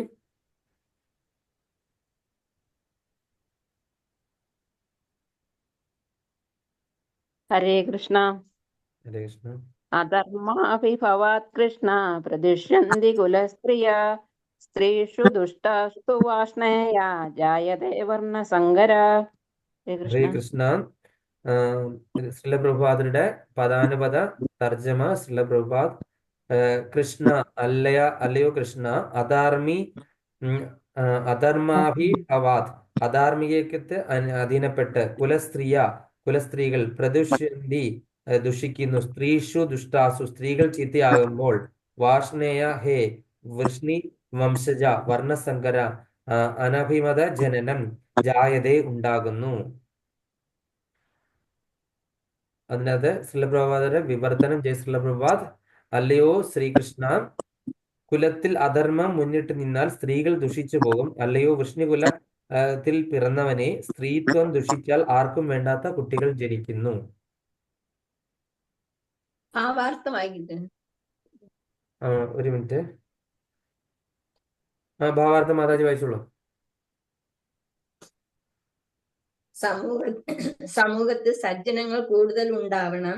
അത് ജീവിതത്തിൽ സമാധാനത്തിനും ഐശ്വര്യത്തിനും ആത്മീയ വിശ്വാസത്തിനും കളമൊരുക്കുന്നു. രാജ്യത്തിന്റെയും ജനതയുടെയും പൊതുവായ ആത്മീയോത്കർഷത്തിനു വേണ്ടി സമൂഹത്തിൽ സജ്ജനങ്ങൾക്ക് പ്രാമുഖ്യമുണ്ടാകത്തക്ക വിധത്തിൽ രൂപീകരിക്കപ്പെട്ടവയാണ് വർണ്ണാശ്രമ ധർമ്മത്തിന്റെ വ്യവസ്ഥകൾ. അത്തരം ഒരു ജനസമൂഹം അതിലെ സ്ത്രീകളുടെ ചാരിത്രത്തെയും വിശ്വാസ്യതയെയും ആശ്രയിച്ച് നിലനിൽക്കുന്നു. കുട്ടികൾ പിഴച്ചു പോകാൻ എളുപ്പമുണ്ട്. സ്ത്രീകൾ അധപതിക്കാനും അത്ര തന്നെ എളുപ്പമുണ്ട്. അതുകൊണ്ട് കുട്ടികളെയും സ്ത്രീകളെയും കുലത്തിലെ പ്രായം ചെന്നവർ രക്ഷിക്കേണ്ടിയിരിക്കുന്നു. വിവിധങ്ങളായ മതാചാരങ്ങളിൽ ഏർപ്പെട്ടുകൊണ്ട് കഴിയുന്ന സ്ത്രീകൾ വഴിപിഴച്ചു പോകാൻ ഇടയില്ല. സ്ത്രീകൾ സാമാന്യമായി ബുദ്ധിമതികളല്ലെന്നും അതുകൊണ്ട് അവരെ വിശ്വസിച്ചുകൂടെന്നും പണ്ഡിതനായ ചാണക്യൻ പറയുന്നു. അങ്ങനെ പാരമ്പര്യം അനുസരിച്ചുള്ള വിവിധ ആചാര അനുഷ്ഠാനങ്ങളിൽ എപ്പോഴും ഏർപ്പെട്ടുകൊണ്ടിരിക്കുകയാണെങ്കിൽ അവരുടെ പാതിവൃത്യവും ഭക്തിയും കൊണ്ട് വർണ്ണാശ്രമ ധർമ്മത്തിൽ പങ്കെടുക്കാൻ അർഹതയുള്ള ഒരു ജനതയെ സൃഷ്ടിക്കാം. വർണ്ണാശ്രമ വ്യവസ്ഥ തകർന്നാലാകട്ടെ സ്ത്രീകൾ സ്വതന്ത്രകളായി പുരുഷന്മാരുമായി ഇടപെടുകയും പ്രവർത്തിക്കുകയും ചെയ്ത് അനാവശ്യമായ ജനപ്പെരുപ്പം ഉണ്ടാക്കിയേക്കും. ഉത്തരവാദിത്വമില്ലാത്ത പുരുഷന്മാര് സമൂഹത്തിൽ വ്യഭിചാര ആസക്തി വളർത്തി ജനപ്പെരുപ്പത്തിന് വഴിവെക്കും. മനുഷ്യവർഗത്തെ യുദ്ധവും പകർച്ചവ്യാധിയും അടിക്കടി ക്ഷയിപ്പിക്കാൻ തുടങ്ങും. ഹരേ കൃഷ്ണ. ഹരേ കൃഷ്ണ. ഹരേ കൃഷ്ണ. അപ്പൊ ഇതിൽ നിന്ന് നമുക്ക് എന്താണ് മനസ്സിലായത്? അതായത് നമ്മുടെ കുലത്തിൽ ഇങ്ങനെ അധർമ്മം മുന്നിട്ട് നിന്നു കഴിഞ്ഞാൽ എന്താണ് പ്രധാനമായിട്ടും അവിടെ ആരെയാണ് ബാധിക്കുന്നത്? സ്ത്രീകളെയാണ് ബാധിക്കുന്നത്. കാര്യം സ്ത്രീകള് ദുഷിച്ചു പോകും. അല്ലെങ്കിൽ വിഷ്ണു വംശത്തിൽ പിറന്നവനെ സ്ത്രീത്വം ദുഷിച്ചാൽ ആർക്കും വേണ്ടാത്ത കുട്ടികൾ ജനിക്കുന്നു. അപ്പം പ്രധാനമായിട്ടും ആ ഒരു സ്ത്രീകളാണ് ആ ഒരു സംസ്കാരം നിലനിൽക്കുന്നത്. നമ്മുടെ ഭാരത സ്ത്രീകൾ തൻ ഭാവശുദ്ധി എന്നൊക്കെ പറഞ്ഞ് നമ്മൾ ഒരുപാട് കേട്ടിട്ടുണ്ടല്ലേ. അപ്പോൾ സാധാരണ ഈ സ്ത്രീത്വം ദുഷിക്കാനായിട്ട് കാരണം ഉണ്ടാകുന്ന എന്താണ്? അവരുടെ ഭർത്താക്കന്മാരെയൊക്കെ യുദ്ധത്തിലൊക്കെ മരണപ്പെട്ട് കഴിഞ്ഞു കഴിഞ്ഞെങ്കിൽ എന്താണ് ആ സ്ത്രീത്വം ദുഷിക്കും അല്ലേ. അങ്ങനെ ആ ഒരു മരണപ്പെട്ട് കഴിഞ്ഞാൽ അവർക്ക് ദാരിദ്ര്യം എന്ന് പറയുന്ന ആ ഒരു ദുഃഖത്തിലേക്ക് അവർ എത്തിക്കഴിയുമ്പോൾ ഓട്ടോമാറ്റിക്കലി എന്താണ് വ്യഭിചാരം എന്നുള്ള ആ ഒരു കർമ്മം അവർക്ക് ചെയ്യേണ്ടി വരും. ദാരിദ്ര്യ ദുഃഖം, പിന്നെ കുട്ടികളുണ്ടെങ്കിൽ അതിനെ പുലർത്താനായിട്ട്. അപ്പോൾ അങ്ങനെ വരുമ്പോഴത്തേനും വ്യഭിചാരം വന്നു കഴിഞ്ഞാൽ എന്താണ് പല വിഭാഗത്തിലുള്ള ആൾക്കാർ, അപ്പൊ ഈ കുലം ഒക്കെ മറന്നിട്ട് അന്ന് ഭഗവാൻ ചെയ്ത വർണ്ണാശ്രമ വ്യവസ്ഥ എന്താണ്? ബ്രാഹ്മണ, ക്ഷത്രിയർ, വൈശ്യർ, ശൂദ്രർ എന്നുള്ള ആ ഒരു ചെയ്യുന്ന പ്രവൃത്തികൾക്ക് അനുസരിച്ചിട്ടുള്ളേ അത് മാറിയിട്ട് വർണ്ണസങ്കരം ഉണ്ടാകും. അതായത് മറ്റുള്ള വിഭാഗത്തിൽപ്പെട്ട ആൾക്കാരുമായിട്ട് സങ്കരം സ്ഥാപിക്കും. അതായത് ആ ഒരു സത്വഗുണമുള്ള ഇവൻ ബ്രാഹ്മണരുടെ ആ ഒരു സംഘമാണ് ഉണ്ടാകുന്നതെങ്കിൽ ബ്രാഹ്മണരുടെ ആ ഒരു നല്ല പുത്രന്മാർ ജനിക്കും. എന്നാൽ എന്താണ് ശൂദ്രന്മാരുമായിട്ട് സംസർഗം ഉണ്ടാവുകയാണെങ്കിൽ ശൂദ്രരുടെ പുത്രന്മാരും ഉണ്ടാകും ഇങ്ങനെയുള്ള ദുഷിച്ച സ്ത്രീകൾക്ക്. അപ്പൊ അങ്ങനെ ഉണ്ടാകുമ്പോൾ എന്താണ് ആ കുലം ശൂദ്രന്മാരായിട്ടുള്ള പുത്രന്മാരുണ്ടായി കഴിഞ്ഞുള്ള അവസ്ഥ എന്താണ്? ആ കുലം തന്നെ അവര് കാരണം നശിക്കും അല്ലേ. അപ്പൊ അങ്ങനെ നമ്മൾ ഈ സ്ത്രീകളെ ദുഷിച്ചാലുള്ള അവസ്ഥ നമ്മൾ ഒരു കഥയിൽ കണ്ടിട്ടുണ്ട് അല്ലെ. ഭാഗവത്തിൽ ഏത് കഥയിലാണ് കണ്ടിട്ടുള്ളത്?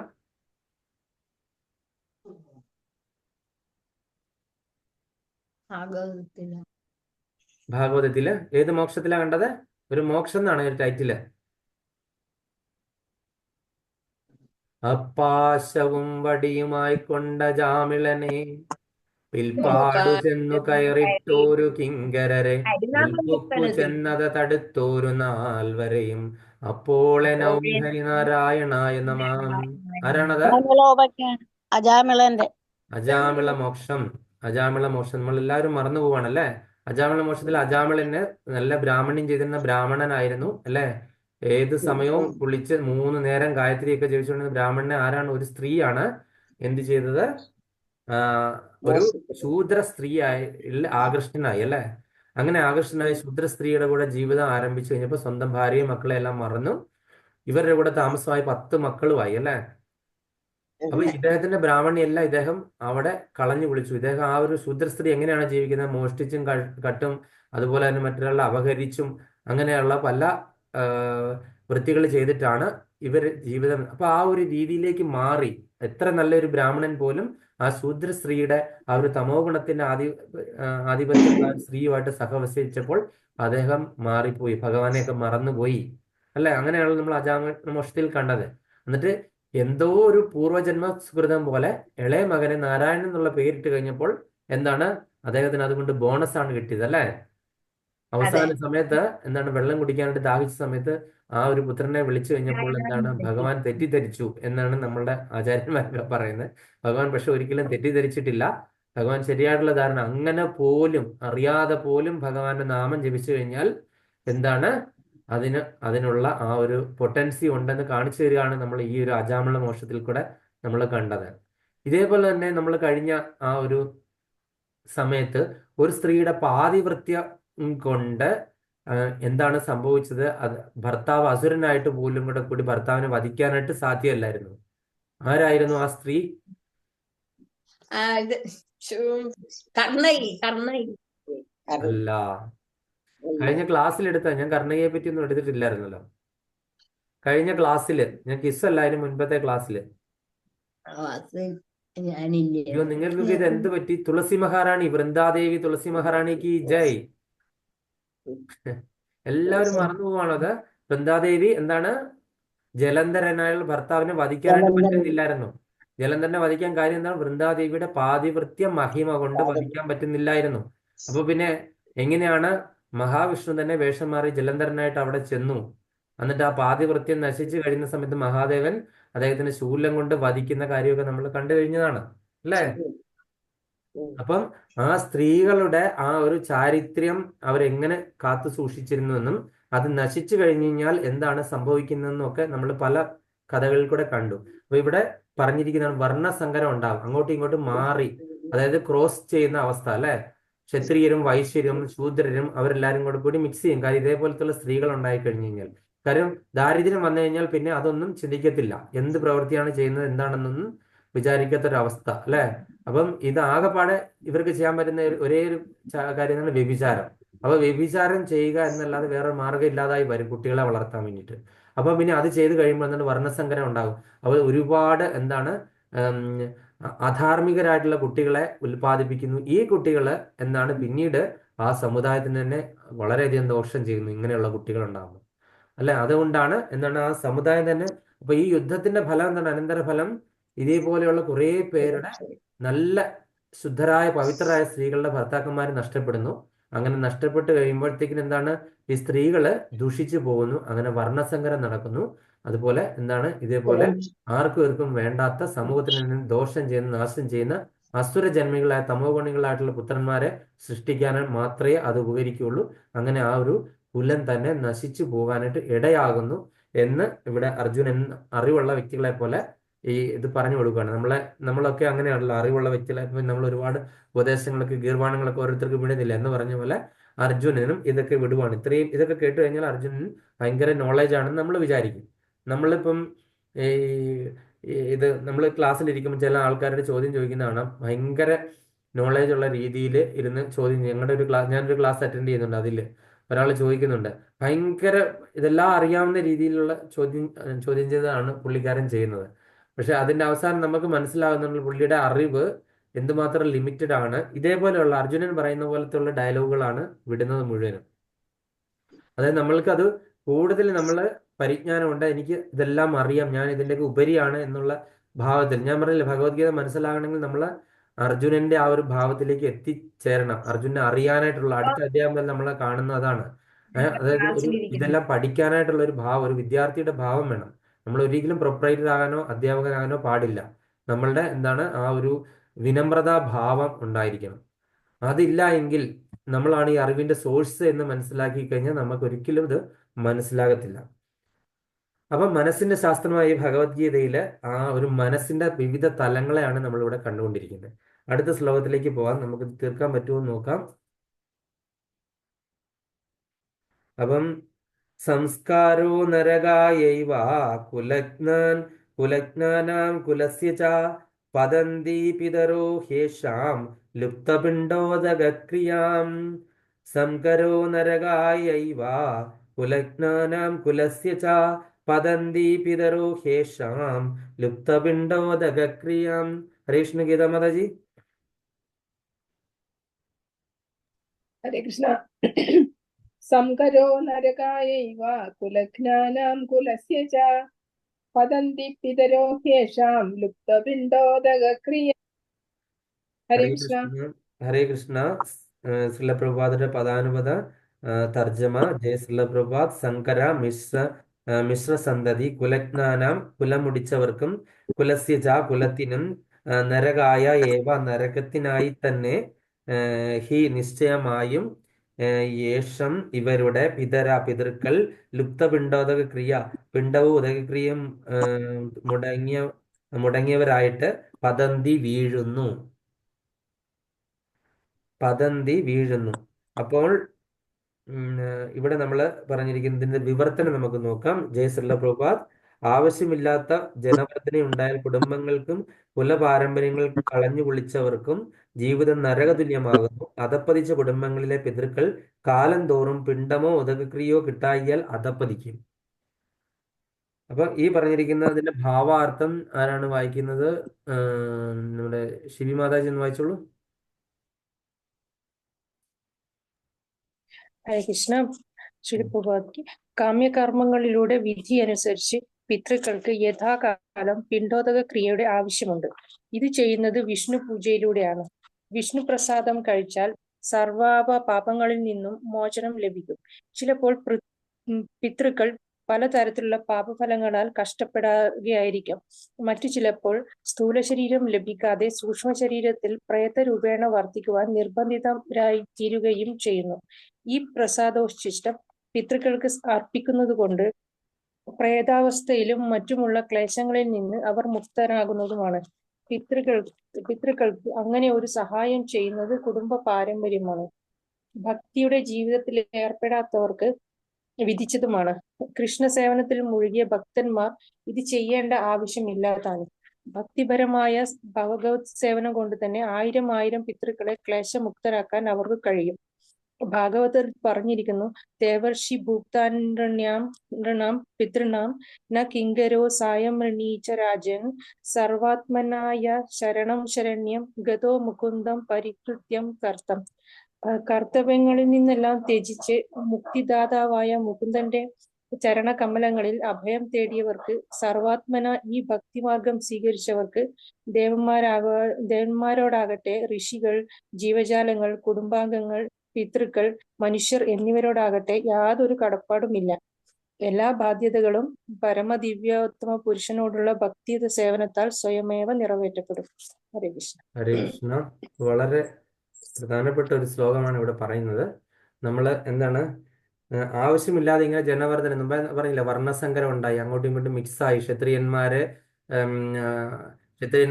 ബ്രാഹ്മണ യുവതികളായിട്ട് സംസർഗം, അല്ലെങ്കിൽ ഈ പറയുന്ന വൈശ്യ സ്ത്രീകൾ ശൂദ്രരുമായിട്ടുള്ള സംസർഗം, അങ്ങനെ അങ്ങോട്ടും ഇങ്ങോട്ടും ക്രോസ് ചെയ്ത് വന്നു കഴിയുമ്പോൾ, ഇപ്പോഴും നമ്മൾ വൈഷ്ണവ രീതിയിലുള്ള വിവാഹങ്ങളാണെങ്കിൽ പോലും നമ്മൾ സ്വന്തം സമുദായത്തിൽ നിന്നും കുലത്തിൽ നിന്നുമാണ് നിഷ്കർഷിച്ചിരിക്കുന്നത്. അതില്ലെങ്കിൽ മാത്രം പ്യുവറായിട്ടുള്ള വൈഷ്ണവരാണെങ്കിൽ മാത്രമേ ഉള്ളൂ നമുക്ക് അങ്ങോട്ടും ഇങ്ങോട്ടും മാറി കിട്ടാനായിട്ട് നമ്മൾ റെക്കമെൻഡ് ചെയ്യുന്നുള്ളൂ. കാര്യം എന്താണ്, ആ ഒരു കുലധർമ്മം തന്നെ ചേഞ്ച് ആകുന്നു. ചിലപ്പോൾ നല്ലൊരു വൈഷ്ണവിയായിട്ടുള്ളൊരു കുട്ടിയെ അതുപോലെ ഇതുപോലെ എന്താ പറയുന്നത്, ഈ പശുക്കളെയൊക്കെ ഇങ്ങനെ കൊന്ന് ഗോവധം ചെയ്ത് ഗോമാംസം കഴിക്കുന്ന ആൾക്കാരുടെ കൂടെ വിട്ടു കഴിഞ്ഞുള്ള അവസ്ഥ എന്താകും അല്ലേ? ഈ ഒരു പെൺകുട്ടിക്ക് അവിടെ പിടിച്ചു നിൽക്കാൻ എന്താണ്, അവിടെ അതിന് ആ പാപകർമ്മങ്ങൾക്ക് കൂട്ടു നിൽക്കുകയേ പറ്റുള്ളൂ അല്ലേ?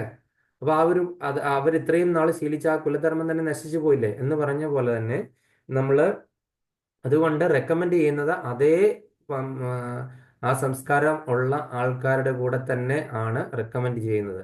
നമ്മൾ മാറിപ്പോയി കഴിഞ്ഞു കഴിഞ്ഞാൽ എന്താണ്, സംസ്കാരം ഇപ്പം മറ്റുള്ള ജാതി മതം അങ്ങോട്ടും ഇങ്ങോട്ടും മാറിക്കെട്ടാനും റെക്കമെൻഡ് ചെയ്യുന്നില്ല. കാര്യം ഇത് നേരെ നമ്മളുടെ സംസ്കാരം എന്താണ് അവരുടേതായി മാറും അല്ലെ? ഒരു സ്ത്രീ അങ്ങോട്ടേക്ക് വിട്ടു കഴിഞ്ഞു കഴിഞ്ഞാൽ ആ ഒരു സമുദായത്തിന്റെ ആളായി മാറും. പിന്നെ ഉണ്ടാകുന്ന കുട്ടികളും എന്താണ് ആ ഒരു രീതിയിലാണ് വളരുന്നത് അല്ലെ?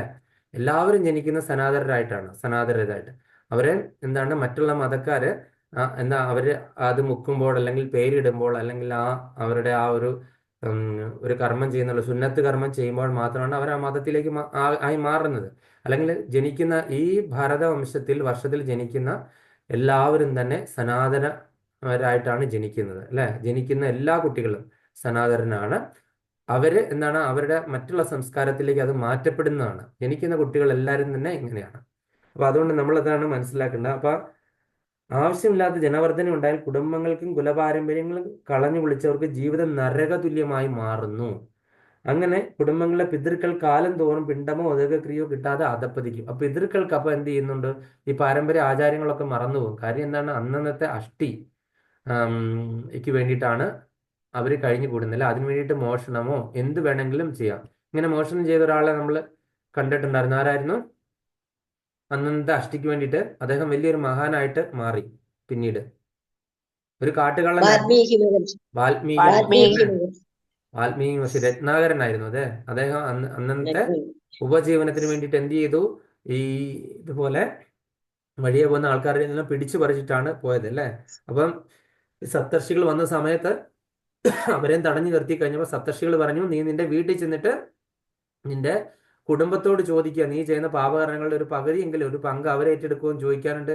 പറഞ്ഞപ്പോൾ എന്താണ് അവിടെ ചെന്ന് ചോദിച്ചപ്പോൾ എന്താണ്? താൻ താൻ നിരന്തരം ചെയ്യുന്ന കർമ്മങ്ങൾ താൻ താൻ അനുഭവിച്ചിടുകന്നേ വരൂ. നിത്യവും ചെയ്യുന്ന കർമ്മ ഗണഫലം കർത്താവ് ഒഴിഞ്ഞ് മറ്റന്യൻ ഭുജിക്കുമോ എന്നാണ് പറഞ്ഞത് അല്ലേ?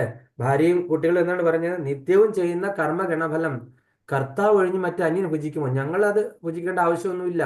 ആരാണ് കർമ്മം ചെയ്യുന്നത്? കാര്യം ഞങ്ങളെ പുലർത്താനായിട്ടായിരിക്കും, പക്ഷെ അതിന്റെ ഫലം ഞങ്ങൾ എന്തായാലും ഏറ്റെടുക്കാനായിട്ട് തയ്യാറല്ല എന്ന് ആണ് പറഞ്ഞത് അല്ലേ? അങ്ങനെ അദ്ദേഹത്തിന് പരിവർത്തനം ഉണ്ടാകുകയും അദ്ദേഹം പിന്നെ ഈ നാരദമുനിയുടെ അങ്ങനത്തെ അവരുടെയൊക്കെ ഉപദേശപ്രകാരം അദ്ദേഹം തപസ്സിരിക്കുകയും അദ്ദേഹം മഹാഭക്തനായി മാറി, രാമായണം തന്നെ എഴുതുന്ന ആളായിട്ട് മാറി. അപ്പം ഹരേ കൃഷ്ണ അച്ഛ, ഹരേ കൃഷ്ണ. അപ്പം അങ്ങനെ അപ്പൊ അങ്ങനെ ആ ഒരു ഭക്തനായി മാറാനായിട്ട് കാരണം എന്ന് പറഞ്ഞു കഴിഞ്ഞാൽ ആ ഒരു അസോസിയേഷൻ വന്നല്ലേ. എന്ന് പറഞ്ഞ പോലെ ഇവിടുത്തെ ശ്ലോകത്തിൽ ഈ അർജുനൻ പറയുന്നത് എന്താണ്? പിതൃക്കൾക്ക് ഉദകക്രിയ കിട്ടാതെ പോകും. അങ്ങനെ പിതൃക്കൾക്ക് ഉദകക്രിയ കിട്ടാതെ പോയി വിഷമിച്ചിട്ട് വളരെയധികം പ്രയത്നം ചെയ്ത ഒരു മഹാനുഭാവനെ പറ്റി നമ്മൾ പുരാണത്തിൽ പഠിച്ചിട്ടുണ്ട്. ആരാണ് ആ മഹാനുഭാവൻ? അദ്ദേഹത്തിന്റെ പേരിൽ ആ പ്രയത്നം തന്നെ അറിയപ്പെടുന്നു. ആർക്കാ പറയാൻ പറ്റുന്നത്? വളരെയധികം പിതൃക്കൾക്ക് മോക്ഷം കിട്ടാതിരിക്കുക, ജന്മജന്മാന്തരങ്ങളായിട്ട് പിതൃക്കൾക്ക് മോക്ഷം ഇല്ലാതെ ഇരിക്കുകയായിരുന്നു. അപ്പൊ അങ്ങനെ വന്നു കഴിഞ്ഞപ്പോൾ ഇദ്ദേഹം വളരെ പ്രയത്നമായിട്ട് ഭഗീരഥൻ, ശാന്തകുമാരി മാതാക്ക് 100 ഭഗീരഥ പ്രയത്നം. അപ്പം ആ ഭഗീരഥ പ്രയത്നം എന്താണ് അതിന്റെ അർത്ഥം? എത്രയോ ജന്മങ്ങളായിട്ട് പിതൃക്കൾക്ക് മോക്ഷം പിണ്ടദാനം ചെയ്യാൻ പറ്റുന്നില്ല, അവർക്ക് മോക്ഷം ഇല്ലാതെ അലഞ്ഞു തിരിഞ്ഞെടുക്കുക. അതൊരു വേറൊരു സ്റ്റോറിയാണ്. അത് എന്തുകൊണ്ടാണ് പിതൃക്കൾ അങ്ങനെ മോക്ഷമില്ലാതെ അലഞ്ഞു തിരിഞ്ഞു നടക്കാൻ? പക്ഷെ അതിന്റെ വിധി എന്താണ്? ഗംഗാദേവിക്ക് മാത്രമേ ഉള്ളൂ മോക്ഷം കൊടുക്കാനായിട്ട് പറ്റുള്ളൂ, പിതൃക്കൾക്ക് ശാന്തി കൊടുക്കാനായിട്ടല്ലേ. ആ ഗംഗാദേവിയെ അത് താഴേക്ക് വരാൻ വേണ്ടി അദ്ദേഹം ചെയ്ത പ്രവൃത്തി എന്തൊക്കെയാണ്? അദ്ദേഹം ബ്രഹ്മദേവനെ പ്രാർത്ഥിച്ചു. പിന്നെന്താണ്? ആദ്യം മഹാവിഷ്ണുവിനെ പ്രാർത്ഥിച്ചു കഴിഞ്ഞപ്പോഴത്തേനും ബ്രഹ്മദേവന്റെ കമണ്ടലുവിലാണ് ആ വെള്ളം ഇരിക്കുന്നതെന്ന് പറഞ്ഞു. അതിന് ബ്രഹ്മദേവനെ പ്രാർത്ഥിച്ചു. ബ്രഹ്മദേവൻ പറഞ്ഞു, ഈ വെള്ളം ഞാൻ താഴേക്ക് ഒഴുക്കി കഴിഞ്ഞാൽ എന്താണ്? ഇത് സ്വീകരിക്കാനായിട്ട് ഉള്ള ഒരു ശക്തിയുള്ള ഒരാൾ വേണ്ടേ? ഇത് സ്വീകരിക്കാനായിട്ട് അത് ആകാശഗംഗയെ നമ്മുടെ ഭൂമിയിലേക്ക് കൊണ്ടുവന്നു കഴിഞ്ഞാൽ എന്താണ് സംഭവിക്കുന്നത്? ആ ഭൂമിക്ക് താങ്ങാനുള്ള ശക്തി ഇല്ല അല്ലെ? അപ്പൊ അതുകൊണ്ട് അത് സ്വീകരിക്കാൻ ഒരേ ഒരാളെ പറ്റുള്ളൂ. ആരാണ്? മഹാദേവൻ. അങ്ങനെ മഹാദേവനെ പ്രാർത്ഥിച്ചു. അങ്ങനെ മഹാദേവൻ എന്ത് ചെയ്തു? ആ ഒരു ഗംഗാ നദിയെ ശിരസിലേക്ക് ഉൾക്കൊണ്ടു അല്ലെ, ഗംഗാദേവിയെ. അങ്ങനെയാണ് അദ്ദേഹം ഗംഗാധരനായി മാറി. അതുകൊണ്ട് ആ ഗംഗാ നദിയെ ഒഴുക്കി വിട്ടു. എന്നിട്ട് ഈ ഗംഗാ നദിയെ അതുകൊണ്ട് ഭഗീരഥൻ പ്രയത്നത്താൽ കൊണ്ടുവന്നുകൊണ്ടാണ് ഗംഗാ നദിക്ക് ഭാഗീരഥി എന്നുള്ള പേരിൽ അറിയപ്പെടുന്നത്. ഭാഗീരഥി. അങ്ങനെ ആ ഗംഗാനദി ഒഴുകിപ്പോയ സമയത്ത് ഒരു ഋഷിയുടെ ആശ്രമത്തിൽ കൂടെ പോയി ഋഷി ഗംഗാനദിയെ വിഴുങ്ങി. അങ്ങനെ പിന്നെ ആ ഋഷിയുടെ പേരെന്തായിരുന്നു എനിക്ക് ഓർമ്മയില്ല കേട്ടോ. ആർക്കാ ഓർമ്മയുള്ളത്? അതുകൊണ്ട് ഗംഗാനദിക്ക് വേറൊരു പേരൂടെ ഉണ്ട്. അളകനന്ദൻ ഒരു പേരുണ്ട്, ഭാഗീരഥി അല്ലല്ല, വേറൊരു പേരുണ്ട്. അപ്പൊ ഈ ഋഷിയുടെ വായിൽ നിന്നാണ് പിന്നീട് പുറത്തേക്ക് വരുന്നത്. അങ്ങനെയാണ് ഗംഗാനദി പോകുന്നത്. ആ ഗംഗാനദി കൂടെയാണ് ഈ പിതൃക്കൾക്ക് ശാപമോക്ഷം കിട്ടാനായിട്ടുള്ള പൂജകളൊക്കെ ചെയ്ത് ഭഗീരഥൻ പ്രയത്നം നടത്തി കൊണ്ടുവന്നത്. അപ്പം മനസ്സിലായില്ലേ? പിതൃക്കൾക്ക് ജന്മജന്മാന്തരങ്ങളായിട്ട് മോക്ഷം ഇല്ലാതിരിക്കുവാണെന്നുണ്ടെങ്കിൽ എന്തായിരിക്കും അവസ്ഥ? പിതൃക്കളുടെ എല്ലാം പാപം ഏറ്റെടുക്കാണ്ട് പറ്റുമോ? പിതൃക്കളുടെ പാപം എന്ന് പറഞ്ഞു കഴിഞ്ഞാൽ ഒരിക്കലും ഇരുന്ന് അനുഭവിച്ച തലമുറകൾ അനുഭവിച്ചാലും തീരത്തില്ല. അപ്പൊ ആ പിതൃക്കൾക്ക് മോക്ഷം കിട്ടാൻ വേണ്ടി ഭഗീരഥൻ ചെയ്ത ഇതാണ്. അതുകൊണ്ട് ഇവിടെ അർജുനൻ പറയുവാണ് എന്താണ്? അങ്ങനെ ഈ പിണ്ടദാനം ചെയ്യാതെ വരുമ്പോഴത്തേക്കിനും ഈ പിതൃക്കളെല്ലാം നരകയാതന അനുഭവിച്ച് അലഞ്ഞു തിരിഞ്ഞ് നടക്കുന്നു. ഈ പാപങ്ങളൊക്കെ എവിടെ കൊണ്ട് തീർക്കും? പിതൃക്കൾക്ക് പിണ്ടദാനം ചെയ്യാതെ അവർ അലഞ്ഞു തിരിഞ്ഞ് നടക്കുന്ന ഈ പിതൃദോഷം നമ്മൾ എവിടെ കൊണ്ട് തീർക്കും എന്നാണ്. അപ്പൊ അങ്ങനെ ആകുമ്പോഴത്തേക്ക് എന്താണ്? ഉദകക്രിയ ചെയ്യാതെ വരുന്ന സമയത്ത് ഈ കുലം തന്നെ എന്താണ്? അധപ്പതിക്കും അല്ലെങ്കിൽ നശിക്കും, പിതൃദോഷം വന്നിട്ട്. ആ ഒരു കാര്യമാണ് പറയുന്നത്. അപ്പൊ ഇവിടെ പറയുന്ന ഒരു ഇത് ചെയ്യുന്നുണ്ട്. പിതൃക്കൾക്ക് പിണ്ടദാനം ചെയ്യുമ്പോൾ എന്താണ് ശ്രദ്ധിക്കുന്നത്? നമ്മൾ വിഷ്ണുവിനായിട്ടുള്ള കർമ്മമായിട്ട് യജ്ഞമായിട്ട് ചെയ്യണം ആ പറയുന്ന പിണ്ടദാനം അല്ലേ. അപ്പൊ പ്രസാദോഷ്ടിഷ്ടം പിതൃക്കൾക്ക് അർപ്പിക്കുന്നതുകൊണ്ട് പ്രേതാവസ്ഥയിലും മറ്റുമുള്ള ക്ലേശങ്ങളിൽ നിന്ന് അവർ മുക്തരാകുന്നതാണ്. അതുകൊണ്ട് ഇവരുടെ ആ പ്രേതാവസ്ഥയിൽ നിന്ന് വിഷ്ണുവിന് അർപ്പിച്ചതിന് ശേഷം കൊടുക്കുന്ന പ്രസാദോച്ഛിഷ്ടം അവർക്ക് കൊടുക്കുകയാണെന്നുണ്ടെങ്കിൽ അവർക്ക് എന്താണ് പ്രേതാവസ്ഥയിൽ നിന്നും ആ ക്ലേശങ്ങളിൽ നിന്നും മുക്തി നേടാനായിട്ട് സാധിക്കും. അതുപോലെ ഭക്തിയുടെ ഭക്തിയുടെ ജീവിതത്തിൽ ഏർപ്പെട്ടവർക്ക് കൃഷ്ണ സേവനത്തിൽ മുഴുകിയ ഭക്തന്മാർ ഇത് ചെയ്യേണ്ട ആവശ്യവും ഇല്ല എന്നാണ് പറയുന്നത്. പൂർണ്ണമായിട്ടും ഭഗവാനിൽ സമർപ്പിച്ചിട്ട് അവരുടെ ജീവിതം ഒഴിഞ്ഞു വെച്ചിരിക്കുന്ന ഭക്തന്മാര് അത് ചെയ്തിട്ടില്ലെങ്കിലും കുഴപ്പമില്ല എന്നാണ് പറയുന്നത്. കാര്യം നമ്മൾ പുണ്ടരീകന്റെ കഥ കേട്ടതല്ലേ? പുണ്ടരീകൻ ഭഗവാന്റെ ഭക്തനായിരുന്നോ? അല്ല, ഒരിക്കലും അല്ലല്ലേ. പുണ്ടരീകൻ പിതൃഭക്തനായിരുന്നു അല്ലേ? പിതൃഭക്തനായിരുന്ന സമയത്ത് പിതൃപൂജ ചെയ്ത് കഴിഞ്ഞപ്പോൾ ഭഗവാൻ എന്ത് ചെയ്തു? ദ്വാരകയിൽ നിന്ന് മഹാരാഷ്ട്ര വരെ എത്തി, പുണ്ടരീകനെ കാണാൻ ഇങ്ങോട്ടേക്ക് എത്തി. വേറെ ഒന്നും ചെയ്തില്ല, ഭഗവാൻ ഒരു തവണ പോലും വിളിച്ചു പോലും ഇല്ല. ഈ പിതൃഭക്തി കണ്ട് ഭഗവാൻ എന്ത് ചെയ്തു? രുക്മിണി ദേവി ആയിട്ടാണ് വന്നത് അല്ല, രുക്മിണി ദേവി ആയിട്ട് പുണ്ടരീകനെ വിളിച്ചു കഴിഞ്ഞപ്പോൾ പുണ്ടരീകൻ എന്ത് പറഞ്ഞു? അവിടെ നിൽക്കൂ, ഞാൻ എൻ്റെ അച്ഛന് എന്താണ് ശുശ്രൂഷ ചെയ്തുകൊണ്ടിരിക്കുകയാണ്, അച്ഛന് എന്താണ് പിതൃപൂജ ചെയ്തുകൊണ്ടിരിക്കുക, പിതൃപൂജയല്ല, പിതാവിനെ ശുശ്രൂഷിച്ചുകൊണ്ടിരിക്കുകയാണ്, അദ്ദേഹത്തിന് കിടപ്പിലാണ്. അപ്പൊ നിങ്ങൾ എന്ത് ചെയ്തു? അവിടെ നിൽക്കുന്നു. അപ്പൊ വീണ്ടും പുണ്ടരീക, ഞങ്ങൾ ഇവിടെ നോക്കി നിൽക്കുന്നു എന്ന് ഭഗവാനും രുക്മിണി ദേവിയും വിളിച്ചു. അപ്പൊ രണ്ടുപേരുണ്ടെന്ന് മനസ്സിലായി. അപ്പൊ പിതാവിനെ ശുശ്രൂഷിച്ചുകൊണ്ടിരിക്കുക, ഭക്ഷണം കൊടുത്തുകൊണ്ടിരിക്കുക. അപ്പൊ അവിടെ നിന്ന് പോകാനായിട്ട് പുണ്ടരീകന് എന്ത് ചെയ്തു? പുണ്ടരീകന് സാധിച്ചില്ല. പുണ്ടരീകൻ എന്ത് ചെയ്തു? അതിഥി ദേവോ ഭവ എന്നാണ്. അതിഥി വരുമ്പോൾ അതിഥിയെ സംരക്ഷിക്കണോ അതോ പിതാവിനെ നോക്കണോ? അപ്പൊ പുണ്ടരീകന്റെ മനസ്സിൽ വ്യക്തമായി മാറി, പിതാവിനെ ശുശ്രൂഷിക്കുകയാണെന്നുണ്ടെങ്കിൽ എന്താണ് അതിഥിയെക്കാളും വലിയ മഹത്വമാണെന്നുള്ള ആ ഒരു തത്വമാണ് പുണ്ടരീകൻ മനസ്സിൽ കരുതിയിരിക്കുന്നത്. അപ്പൊ പുണ്ടരീകൻ എന്ത് ചെയ്തു? 2 ഇഷ്ടിക അല്ലെങ്കിൽ വെട്ടുകല്ല് എടുത്തിട്ട് പുറത്തേക്ക് എടുത്തു. നിങ്ങൾ തൽക്കാലം എന്ത് ചെയ്യൂ? ഇതിൽ നിൽക്കൂ, എന്നിട്ട് ഞാൻ എൻ്റെ പിതൃ ശുശ്രൂഷ കഴിഞ്ഞിട്ട് ഞാൻ പുറത്തിറങ്ങി വന്ന് നിങ്ങളെ ഉപചാരപൂർവ്വം സ്വീകരിക്കുക എന്ന് പറഞ്ഞിട്ട് 2 കല്ല്, ആരാണ് വന്നിരിക്കുന്നതെന്ന് പോലും നോക്കിയില്ല, 2 കല്ലിട്ട് കൊടുത്തു. 2 പേരുണ്ടെന്ന് മനസ്സിലാക്കി.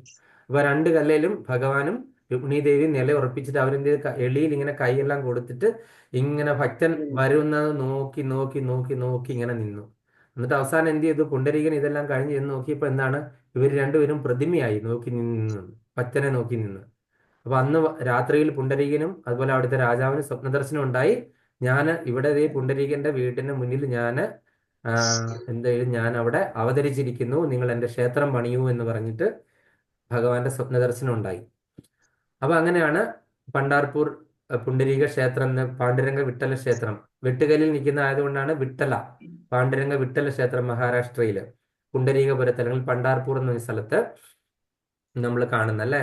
അപ്പൊ ആ പിതൃപൂജ ചെയ്ത് കഴിഞ്ഞു കഴിഞ്ഞാൽ എന്താണ്? മാധുവിനെ പൂജ ചെയ്ത് കഴിഞ്ഞാൽ ഭഗവാൻ ഏറ്റവും കൂടുതൽ സംതൃപ്തനാകും എന്നുള്ളതിന് ഒരു കഥയാണിത് അല്ലെ. അതുപോലെ തന്നെ നമ്മൾ വേറൊരു കഥ ഉണ്ടല്ലോ അല്ലെ, ജ്ഞാനപ്പഴത്തെ പിളുന്താൻ പറഞ്ഞിട്ടൊരു ഔവയാർ പാടിയ ഒരു ഇതില്ലേ, ആ ഒരു പഴം, മാങ്ങാപ്പഴത്തിന്റെ കഥ. അതെന്താണ്? രണ്ടുപേരും ഈ പഴത്തിനായിട്ട് വഴക്ക് പിടിച്ചു കഴിഞ്ഞപ്പോഴത്തേനും ശിവപാർവതിമാരെന്താണ് പറഞ്ഞത്? ഇതും കൊണ്ട് ആദ്യം ലോകം ചുറ്റി വരുന്ന, ഈ പഴം കൊണ്ട് ആദ്യം ലോകം ചുറ്റി വരുന്ന ആൾക്ക് ഈ പഴം തരാമെന്ന് പറഞ്ഞല്ലേ. അപ്പൊ സുബ്രഹ്മണ്യ ചെയ്തു, ലോകം മുഴുവനും കറങ്ങി. ഗണപതി എന്ത് ചെയ്ത്? കൈലാസപർവ്വതത്തിൽ സ്വന്തം അച്ഛനെ അമ്മയും വലം വെച്ചു. അപ്പൊ ഗണപതിക്ക് ആദ്യ പഴം കിട്ടി അല്ലേ, ബുദ്ധിപൂർവം അല്ലേ. അപ്പം മനസ്സിലായില്ലേ? അപ്പം ആ സ്വന്തം പിതൃക്കന്മാര് തന്നെയാണ് എല്ലാം എന്ന് മനസ്സിലാക്കി അതിന്റെ രീതിയിൽ ചെയ്തു കഴിഞ്ഞപ്പോൾ ആ ഒരു പിതാവിന്റെ ആ ഒരു കാരുണ്യം ഉണ്ടായി. ആർക്ക്? ഗണപതിക്ക് അല്ലെ, മഹാദേവന്റെയും ദേവിയുടെ അനുഗ്രഹം ഉണ്ടായി അല്ലെ. ആദ്യം തന്നെ അത് കിട്ടി എന്ന് പറഞ്ഞ പോലെ തന്നെ ഈ പിതൃപൂജ നമ്മൾ ചെയ്യുമ്പോൾ അത് വിഷ്ണുവിനായിട്ടുള്ള ഇതായിട്ട് ചെയ്ത് ആ ഭോഗം പിതൃക്കൾക്ക് കൊടുക്കുകയാണെന്നുണ്ടെങ്കിൽ അവർക്ക് ഈ നരകതുല്യമായ പ്രേതമായിട്ട് നടക്കേണ്ട ആവശ്യം വരുന്നില്ല. മരണത്തിന് ശേഷം അല്ലെങ്കിൽ പ്രേതാവസ്ഥയിൽ അവര് നരകിക്കേണ്ടി വരും. അങ്ങനെ ഭരിതമായ ഭഗവത് സേവനം കൊണ്ട് തന്നെ 1000 പിതൃക്കളെ ക്ലേശമുക്തരാക്കാനായിട്ട് അവർക്ക് കഴിയുമെന്ന് ഭാഗവതത്തിൽ പറഞ്ഞിരിക്കുന്നു. അപ്പൊ നമ്മൾ എന്താണ് ചെയ്യേണ്ടത്? ഭക്തിഭരിതമായ ഭഗവത് സേവനം കൊണ്ട് 1000 പിതൃക്കളെ ക്ലേശമുക്തരാക്കാനായിട്ട് നമ്മൾ കഴിഞ്ഞെങ്കിൽ നമുക്ക് എന്താണ്? ആ ഒരു പിതൃക്കളുടെ അനുഗ്രഹം ഉണ്ടാവുള്ളൂ. അല്ലെങ്കിൽ ഈ പിതൃക്കളൊക്കെ എന്താ അവിടെ വേറെ ശരീരം കിട്ടാനോ അല്ലെങ്കിൽ മോക്ഷം ഇല്ലാതെ പിതൃലോകത്തിരുന്ന് കഷ്ടപ്പെടും, നരകയാതന അനുഭവിക്കും. അപ്പൊ പിണ്ടദാനം കൊടുക്കണം. പിണ്ടദാനം കൊടുക്കുമ്പോൾ എന്താണ് ചെയ്യേണ്ടത്? വിഷ്ണുവിനുള്ള പൂജയായിട്ട് നമ്മളത് ചെയ്യണം. അപ്പം വിഷ്ണു സംതൃപ്തനായി കഴിഞ്ഞാൽ എല്ലാ പിതൃക്കളും സംതൃപ്തരാകും. നമ്മളത് കണ്ടതല്ലേ അല്ലേ? ഭഗവാൻ ഇത് കഴിച്ചപ്പോൾ നമ്മൾ ഇച്ചിരി മുൻപേ പറഞ്ഞ ഒരു സ്റ്റോറി എന്ന ദ്രൗപദിയുടെ ഭഗവാൻ ഭക്ഷണം കഴിച്ചു കഴിഞ്ഞപ്പോൾ എന്താണ് സംഭവിച്ചത്? ആ വന്നിരിക്കുന്ന മുനിമാരെല്ലാവരുടെയും വയറ് നിറഞ്ഞു അല്ലേ? ആ എന്ന് പറഞ്ഞ പോലെ ഭഗവാന് അർപ്പിച്ച് ചെയ്യുവാണെന്നുണ്ടെങ്കിൽ എന്താണ്, പിതൃക്കൾക്കെല്ലാം അത് സന്തോഷമായി മാറി. പിതൃക്കൾക്ക് പിന്നീട് ഈ പ്രേതാത്മാവായിട്ട് അലയേണ്ട അവസ്ഥ വരുന്നില്ല. അപ്പൊ കർത്തവ്യങ്ങളെല്ലാം ത്യജിച്ച് മുക്തിദാതാവായ മുകുന്ദന്റെ ചരണകമലങ്ങളിൽ അഭയം തേടിയവർക്ക്, സർവാത്മന ഈ ഭക്തിമാർഗം സ്വീകരിച്ചവർക്ക്, ദേവന്മാരാകട്ടെ, ഋഷികളോടാകട്ടെ, ജീവജാലങ്ങളോടാകട്ടെ, കുടുംബാംഗങ്ങളോടാകട്ടെ, പിതൃക്കളോടാകട്ടെ, മനുഷ്യരോടാകട്ടെ യാതൊരു കടപ്പാടുമില്ലാന്ന് ഇവിടെ ശ്രീമദ് ഭാഗവത അടി ഉറച്ചു പറഞ്ഞിരിക്കുകയാണ്. എല്ലാ ബാധ്യതകളും പരമദൈവോത്തമ പുരുഷനോടുള്ള ഭക്തിയുത സേവനത്തിൽ സ്വയമേവ നിറവേറ്റപ്പെടും. അതായത് നമ്മൾ ഈ ഒരു കാര്യം ശ്രദ്ധിക്കേണ്ടതാണ്, അടിവരയിട്ട് വെക്കേണ്ട ഒരു ലൈനാണിത്. ഈ ലാസ്റ്റ് ഈ ശ്ലോകത്തിന്റെ എന്താണ്, കർത്തവ്യങ്ങളെല്ലാം ത്യജിച്ചിട്ട് നമ്മൾ മുക്തിദാതാവായ മുകുന്ദന്റെ ചരണകമലങ്ങളിൽ അഭയം തേടുകയാണെന്നുണ്ടെങ്കിൽ നമ്മൾക്ക് എന്താണ്, ദേവഗണം, ഋഷിഗണം, പിതൃഗണം, മാതൃഗണം, ദേവഗണം ഇങ്ങനത്തെ കടങ്ങളൊന്നും തന്നെ നമ്മൾക്ക് ഉണ്ടാകുകയില്ല. കാര്യം എന്താണ്, ഇതിന്റെ എല്ലാം ഭോക്താവ് ആരാണ്? ഭഗവാൻ പറഞ്ഞിരിക്കുന്നു, ഭോക്താരാം യജ്ഞ തപസ്സാം, യജ്ഞങ്ങളുടെ തപസ്സിന്റെ എല്ലാം ഭോക്താവ് ഞാനാണെന്ന് പറഞ്ഞിട്ടുണ്ട്. നിങ്ങൾ എനിക്ക് വേണ്ടിയിട്ട് കർമ്മം ചെയ്യൂ. അപ്പൊ ഈ പിതൃക്കളും 33 കോടി ദേവന്മാരും എല്ലാവരും സംതൃപ്തരാകും. നിങ്ങൾ ഓരോരുത്തരും 33 കോടി ഓരോരുത്തരുടെ അടുക്ക പോയി നിങ്ങൾക്ക് ചെയ്യാനായിട്ട് സാധിക്കുമോ? നിങ്ങൾക്ക് ഇല്ല. അപ്പൊ അതുകൊണ്ട് എന്നിൽ മാത്രം ശരണം പ്രാപിക്കുക. എവിടെയാണ് പറഞ്ഞിരിക്കുന്നത്? സർവധർമാൻ പരിത്യജ്യ മാമേകം ശരണം വ്രജ അഹം ത്വം സർവപാപേഭ്യ മോക്ഷയിഷ്യാമി മാ ശുച. നിങ്ങൾ സർവ്വധർമ്മങ്ങളും വെടിഞ്ഞിട്ട് എന്നിൽ മാത്രം ശരണം പ്രാപിക്കൂ. ഞാൻ നിങ്ങളുടെ സർവ്വപാപങ്ങളെയും സ്വീകരിച്ച് ഞാൻ നിങ്ങൾക്ക് മോക്ഷം തരുമെന്ന് ഭഗവാൻ നമുക്ക് വാക്ക് തന്നിരിക്കുകയാണ്. അത് തന്നെയാണ് ഇവിടെ പറഞ്ഞിരിക്കുന്നത്. വേറെ ഒരാളോടും ഒരു മനുഷ്യരോടും ഒന്നും ഒരു കടപ്പാടിന്റെ ആവശ്യമില്ല. നമ്മൾ എന്താണ്, മുകുന്ദന്റെ പാതാരവിന്ദങ്ങളിൽ ശരണം പ്രാപിച്ചാൽ മാത്രം മതി. ആ മുകുന്ദന്റെ പാതാരവിന്ദങ്ങളിൽ ശരണം പ്രാപിച്ച് നമ്മൾ ഈ പറയുന്ന കട ബാധ്യതകളിൽ നിന്നെല്ലാം മുക്തരായി കഴിഞ്ഞു. എല്ലാ ബാധ്യതകളും പരമദിവ്യോത്തമ പുരുഷനോടുള്ള ഭക്തിയുത സേവനത്താൽ നിറവേറ്റപ്പെടും. ആ ഒരു കാര്യം നമ്മൾ മനസ്സിലാക്കുക. അടുത്ത ശ്ലോകം 42.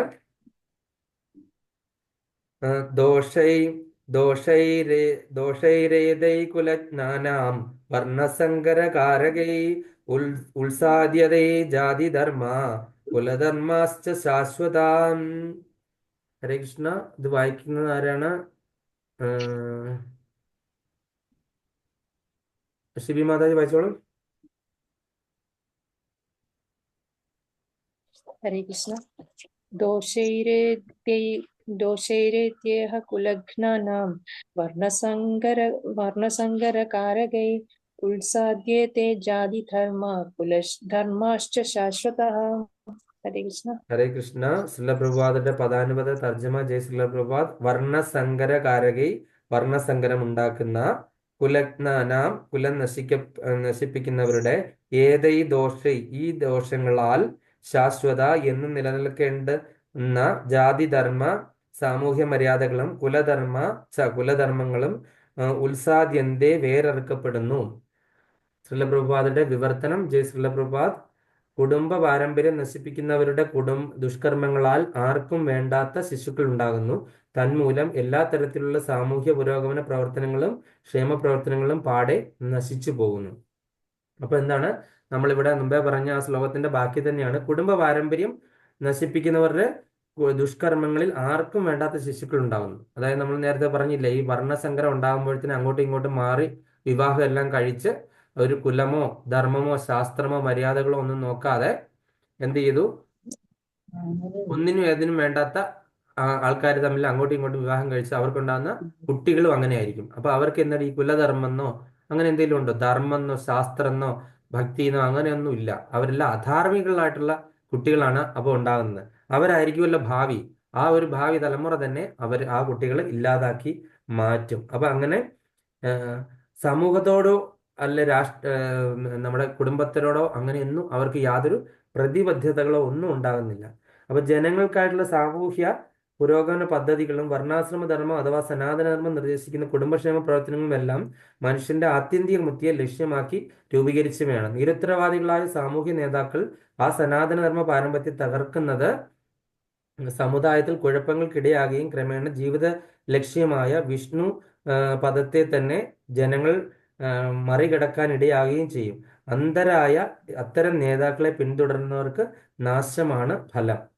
അപ്പം നമ്മൾ ഇതേപോലുള്ള ഈ കുടുംബ പാരമ്പര്യം നശിപ്പിക്കുന്ന ദുഷ്കർമ്മികളായിട്ടുള്ള ആൾക്കാരെ നമ്മൾ ഒരിക്കലും ഫോളോ ചെയ്യാനോ അല്ലെങ്കിൽ അവർ പറഞ്ഞിരിക്കുന്ന കാര്യങ്ങൾ നമ്മൾ ശ്രദ്ധിക്കാനോ ഒന്നും പോകാനായിട്ട് പാടില്ല. കാര്യം എന്താണ്, ഇങ്ങനെ ആ ഒരു കുടുംബ പാരമ്പര്യം നശിച്ചു കഴിഞ്ഞാൽ ഉണ്ടാകുന്ന ആ ശിശുക്കൾ തന്നെ ഈ സമൂഹത്തിന് തന്നെ ഒരു വിപത്താണ്. അങ്ങനെ ഉണ്ടാകുന്ന ആ ഒരു പുതിയ തലമുറ തന്നെ അങ്ങനെയുള്ള ഒരു തലമുറയാണ് നമ്മളിപ്പോൾ കണ്ടുകൊണ്ടിരിക്കുന്നത്. മദ്യത്തിനും മയക്കുമരുന്നിനും ഒക്കെ അടിമയായിട്ടുള്ള ഒരു ഒരു ഒരു പരമ്പരയാണ് ഇപ്പം നമ്മൾ കണ്ടുകൊണ്ടിരിക്കുന്നത് അല്ലെ. കോളേജുകളിൽ സ്കൂളുകളിലൊക്കെ സ്കൂളുകളിൽ വരെ ആയി അല്ലെ മയക്കുമരുന്ന് ആ ഒരു രീതിയിൽ അങ്ങ് വ്യാപിച്ചിരിക്കുവാണ് അല്ലെ. അപ്പൊ നമുക്ക് നിയന്ത്രിക്കാൻ പറ്റാത്ത രീതിയിലായി മാറി നമ്മളുടെ ആ ഒരു നാടും ഒക്കെ. അപ്പൊ അങ്ങനത്തെ ഒരു സംസ്കാരം അങ്ങനെ വ്യാപിച്ചു. അപ്പൊ ആ ഒരു എന്തുകൊണ്ടാണ് ഈ പറയുന്ന ഇതുപോലുള്ള കുട്ടികൾ ഉണ്ടാകുന്നതെന്ന് പറഞ്ഞു കഴിഞ്ഞാൽ കുട്ടികളെ ചെറുപ്പത്തിലെ കൃഷ്ണാവബോധം കൊടുക്കാത്തതിന്റെ കുഴപ്പമാണ് അല്ലെ. കൃഷ്ണാവബോധസ്ഥരായ കുട്ടികൾ ഒരിക്കലും ഇങ്ങനെ മോശമായിട്ടുള്ള രീതിയിൽ പോകുമോ?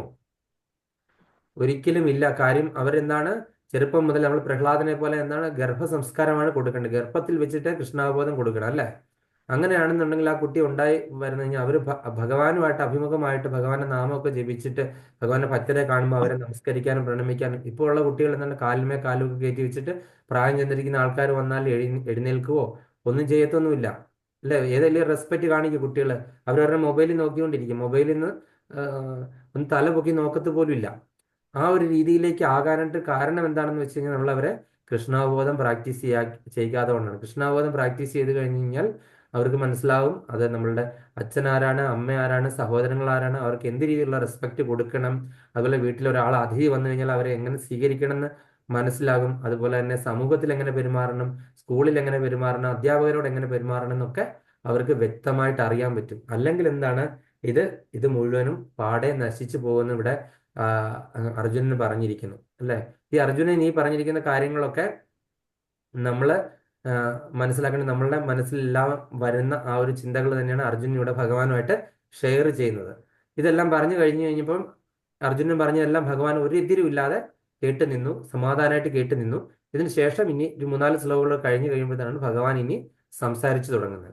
അപ്പൊ നമുക്ക് കേൾക്കാം ഭഗവാന്റെ വാണി ആദ്യമായിട്ട് നമ്മൾ കേട്ട് തുടങ്ങും. അപ്പൊ അടുത്ത ക്ലാസ്സിൽ മുതൽ നമ്മൾക്ക് അതിനു വേണ്ടിയിട്ട് അവസരം ഉണ്ടാകും. അപ്പൊ ഇനി 2-3 ശ്ലോകങ്ങൾ കൂടി ഉള്ളൂ. അത് നമുക്ക് വേഗം നിർത്തിയില്ല. എല്ലാം വളരെ ചെറിയ ചെറിയ ശ്ലോകങ്ങളാണ്, ഇതുമായിട്ട് ബന്ധപ്പെട്ടതാണ്. ഇന്ന് എല്ലാവരും ക്ഷമിക്കുവാണെന്നുണ്ടെങ്കിൽ ഞാൻ ഇന്ന് തന്നെ എടുത്ത് തീർക്കാതെ സമയം പോയി എന്ന് എനിക്ക് തോന്നുന്നു അല്ലേ. സമയം പോയോ?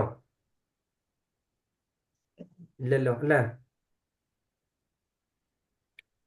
ഉത്സന്ന കുലധർമാണ മനുഷ്യാണാം ജനാർദ്ദന നരകേ നിയതം വാസോ ഭവതീത്യാനുശ്രമാം. ഉത്സന്ന കുലധർമാണ മനുഷ്യാണാം ജനാർദ്ദന നരകേ നിയതം വാസോ ഭവതീത്യാനുശ്രുമാം. ഹരേ കൃഷ്ണ. ഇത് വായിക്കുന്ന ഗീതാ മാതാജി.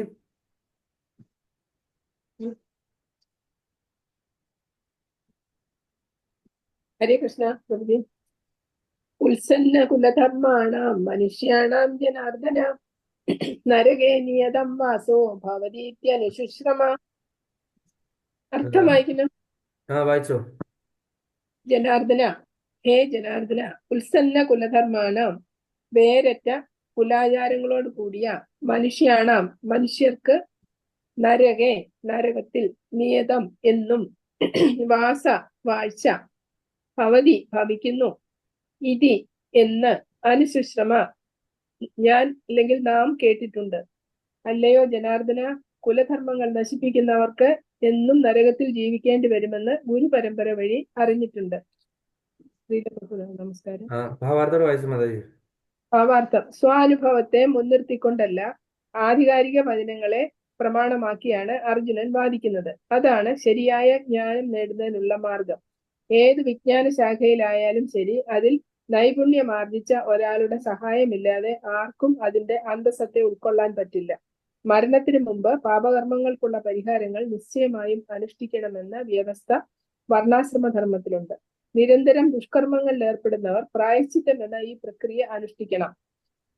അപ്രകാരം ചെയ്തില്ല എങ്കിൽ നിശ്ചയമായും പാപകർമ്മങ്ങൾ മൂലം ഉണ്ടായ ദുരിത ഫലങ്ങൾ അനുഭവിക്കുന്നതിനായി അയാൾ നരകങ്ങളിലേക്ക് തള്ളി മാറ്റപ്പെടും. ഹരേ കൃഷ്ണ. ഹരേ കൃഷ്ണ. അപ്പൊ ഇവിടെ എന്താണ് പറഞ്ഞിരിക്കുന്നത്? കുലധർമ്മങ്ങൾ നശിപ്പിക്കുന്നവർക്ക് എന്താണ് നരകയാതന അനുഭവിക്കേണ്ടി വരും, നരകത്തിൽ വസിക്കേണ്ടി വരും അല്ലെ. അപ്പം ഇത് എന്താണ് ഗുരുപരമ്പര വഴി ഗുരുക്കന്മാരൊക്കെ പറഞ്ഞിരിക്കുന്നത് ഞാൻ കേട്ടിട്ടുണ്ട്, പല ഗുരുക്കന്മാരും. അപ്പൊ അർജുനൻ പറഞ്ഞിരിക്കുന്ന കാര്യങ്ങൾക്കൊക്കെ അർജുനൻ സപ്പോർട്ട് കൊടുക്കുന്ന എന്താണ്, ഞാനിത് കേട്ടിട്ടുള്ള കാര്യങ്ങളാണ്, ഇത് ഏതിൽ ശാസ്ത്രത്തിൽ പറഞ്ഞിട്ടുള്ളതാണോ എന്ന് എനിക്ക് അറിയത്തില്ല. ഗുരുപരമ്പര വഴി ഇങ്ങനെ ദ്രോണരോ അങ്ങനെ ദ്രോണരുടെ ആചാര്യരോ, ദ്രോണരുടെ ആചാര്യന്റെ പേരെന്താണ്, ഭരദ്വാജ ഋഷി അല്ലെ, അങ്ങനെ അവരൊക്കെ പറഞ്ഞു വന്നിട്ടുള്ള കാര്യങ്ങൾ അവിടുന്ന് ഇവിടുന്നൊക്കെ പറഞ്ഞ് ഞാൻ കേട്ടിട്ടുണ്ട്. ഇവർ ഇങ്ങനെയൊക്കെയുള്ള ആൾക്കാർ നരകത്തിൽ പോകേണ്ടി വരുന്നു. അതായത് ഇങ്ങനെ ഈ സ്വന്തക്കാരെയും ബന്ധുക്കളെയും ഒക്കെ ആക്രമിച്ചു കഴിഞ്ഞു കഴിഞ്ഞാൽ എൻ്റെ അവസ്ഥ എന്താണ്, ഞാൻ നരകത്തിൽ പോകേണ്ടി വരും, നരകയാതന അനുഭവിക്കേണ്ടി വരും. അവിടെ എത്ര നരകങ്ങളുണ്ട്? 28 നരകങ്ങളുണ്ട് അല്ലെ. 28 നരകങ്ങളുടെ പേര് ഭാഗവതം വായിച്ചവർക്ക് അറിയാമായിരിക്കും അല്ലെ. 28 നരകങ്ങളെ പറ്റി പറയുന്നുണ്ട്. ഈ നരകങ്ങളിലൊക്കെ പോവുക എന്ന് പറയുന്നത് അത്ര എളുപ്പമുള്ള കാര്യമാണോ? അവിടെ എല്ലാം പോയി ശിക്ഷ അനുഭവിച്ചിട്ട് അത് കഴിഞ്ഞ് പിതൃലോകത്ത് നമ്മൾ എത്ര വർഷങ്ങളോളം കാത്തിടക്കേണ്ടി വരും ഒരു ശരീരം കിട്ടാനായിട്ട് അല്ലെ. ആ പിതൃലോകത്തിൽ നിന്ന് ആ ഒരു പിതൃവിന് ശരീരം പിന്നീട് വീണ്ടും കിട്ടണമെങ്കിൽ ആരാണ് അതിനു വേണ്ടി മുൻകൈയിട്ട് എടുക്കേണ്ട ആരാണ് ചെയ്യേണ്ടത്? പുത്രനാണല്ലേ. പുത്രൻ എന്നുള്ള വാക്കിന്റെ അർത്ഥം എന്താണ്? പിതാവിനെ പുന്നാക എന്ന നരകത്തിൽ നിന്ന് ത്രാണനം ചെയ്യുന്ന അല്ലെങ്കിൽ രക്ഷപ്പെടുത്തുന്ന ആളെയാണ് പുത്രൻ എന്ന് പറയുന്നത് അല്ലെ. ആ പുത്രൻ എന്നുള്ള വാക്കിന്റെ അർത്ഥം തന്നെ അതാണ്. അതുകൊണ്ടാണ് എല്ലാവരും ഒരു ആൺകുട്ടിയൊക്കെ വേണമെന്ന് പ്രാർത്ഥിക്കുന്നത് അല്ലെ. ഈവൻ പെൺകുട്ടികളുടെ അത്ര പറയാറില്ലെങ്കിൽ ഒരു പുത്രൻ വേണം അല്ലെ. ഒരു പുത്രൻ ഉണ്ടെങ്കിൽ മാത്രമാണ് പിതാവിനെ ഈ പറയുന്ന പുന്നാകമാകുന്ന നരകത്തിൽ നിന്ന് രക്ഷപ്പെടുത്താനായിട്ട് സാധിക്കുകയുള്ളൂ. അപ്പൊ അങ്ങനെ ഇവിടെ പറഞ്ഞിരിക്കുകയാണ്, എനിക്ക് ഈ നരക തുല്യമായ യാതനകൾ അനുഭവിക്കാനായിട്ട് വയ്യ. കാര്യം എന്താണ്? ഈ യുദ്ധമൊക്കെ ചെയ്തു കഴിഞ്ഞു കഴിഞ്ഞാൽ അവസാനം നരകമാണ് ഫലം അല്ലെ. ഈ കുലധർമ്മങ്ങളൊക്കെ ക്ഷയിച്ച ആൾക്കാരെ കൊണ്ട് അവരുടെ എല്ലാം ശാപവും പ്രാക്കും ഒക്കെ കേട്ട് കഴിഞ്ഞാൽ കുറെ പേർക്ക് ഭർത്താവില്ലാതായി മാറും അല്ലെ. യുദ്ധത്തിൽ സൈനികരുടെയൊക്കെ പത്നിമാരുടെ അവസ്ഥ എന്താണ്? അവരെല്ലാം സൈനികരെല്ലാം മരിക്കും. അപ്പൊ അവരുടെ എല്ലാം ഭാര്യമാരെന്താണ് ദുഷിച്ചു പോകും. പിന്നെ ആ ദുഷിച്ചു പോയ അവർക്കൊക്കെ എന്താണ് വർണ്ണസങ്കരം ബാധിച്ചിട്ട് അവർക്ക് എന്താണ് മറ്റുള്ള അങ്ങോട്ടും ഇങ്ങോട്ടും മിക്സ് ആയിട്ടുള്ള കുട്ടികൾ ഉണ്ടാകും. ആ കുട്ടികളെല്ലാം അധാർമികളായിരിക്കും എന്നുള്ള ഉറപ്പാണ്. അവരെന്താണ് പിതൃക്കളെ മറന്നുപോകും, അവർ കുലാചാരങ്ങൾ മറന്നുപോകും, അവര് വേണ്ട പൂജകളും യാഗങ്ങളും ഒന്നും ചെയ്യാനായിട്ടുള്ള ആൾക്കാരില്ലാതെ മാറും. ക്ഷേത്രം പൂജയ്ക്കോ അങ്ങനെയുള്ള ഒരു കാര്യങ്ങൾക്കോ പിതൃകർമ്മങ്ങൾക്കോ ഒന്നും ആൾക്കാരില്ലാത്ത ഒരു അവസ്ഥ വരും. കാര്യം ഇതുപോലുള്ള അധാർമികളാണ് ഉണ്ടായിരിക്കുന്നത്. അവർ ഏത് കുലത്തിലാണെന്ന് ചോദിച്ചു കഴിഞ്ഞാൽ ബ്രാഹ്മണനാണോ എന്ന് ചോദിച്ചാൽ അല്ല, ക്ഷത്രിയനാണോ എന്ന് ചോദിച്ചാൽ അതല്ല, ശൂദ്രനാണോ അതുമല്ല, അപ്പം വൈശ്യരാണോ അതുമല്ല. ഇങ്ങനെയുള്ള മിക്സ്ഡ് ആയിട്ടുള്ള ആൾക്കാരെ ഉണ്ടായി കഴിഞ്ഞുള്ള അവസ്ഥയുണ്ടാകും. അതാണ് യുദ്ധത്തിന്റെ അനന്തരഫലം. ഇതാണ് അർജുനൻ പറയുന്നത്. അപ്പൊ അതുകൊണ്ട് ഈ വർഷങ്ങളോളം പിതൃലോകത്ത് കിടന്ന് നരകിക്കാനായിട്ട് എനിക്ക് നരകലോകങ്ങളിൽ കൂടെ ഇതിന് താല്പര്യമില്ല എന്ന് അർജുനൻ ഇവിടെ കീറിക്കെട്ടി പറയുവാണ്. എനിക്ക് ഇതിന് ഈ നരകത്തിൽ പോയി നരകയാതന അനുഭവിക്കാനായിട്ട് എനിക്ക് സാധിക്കില്ല. അതുകൊണ്ട്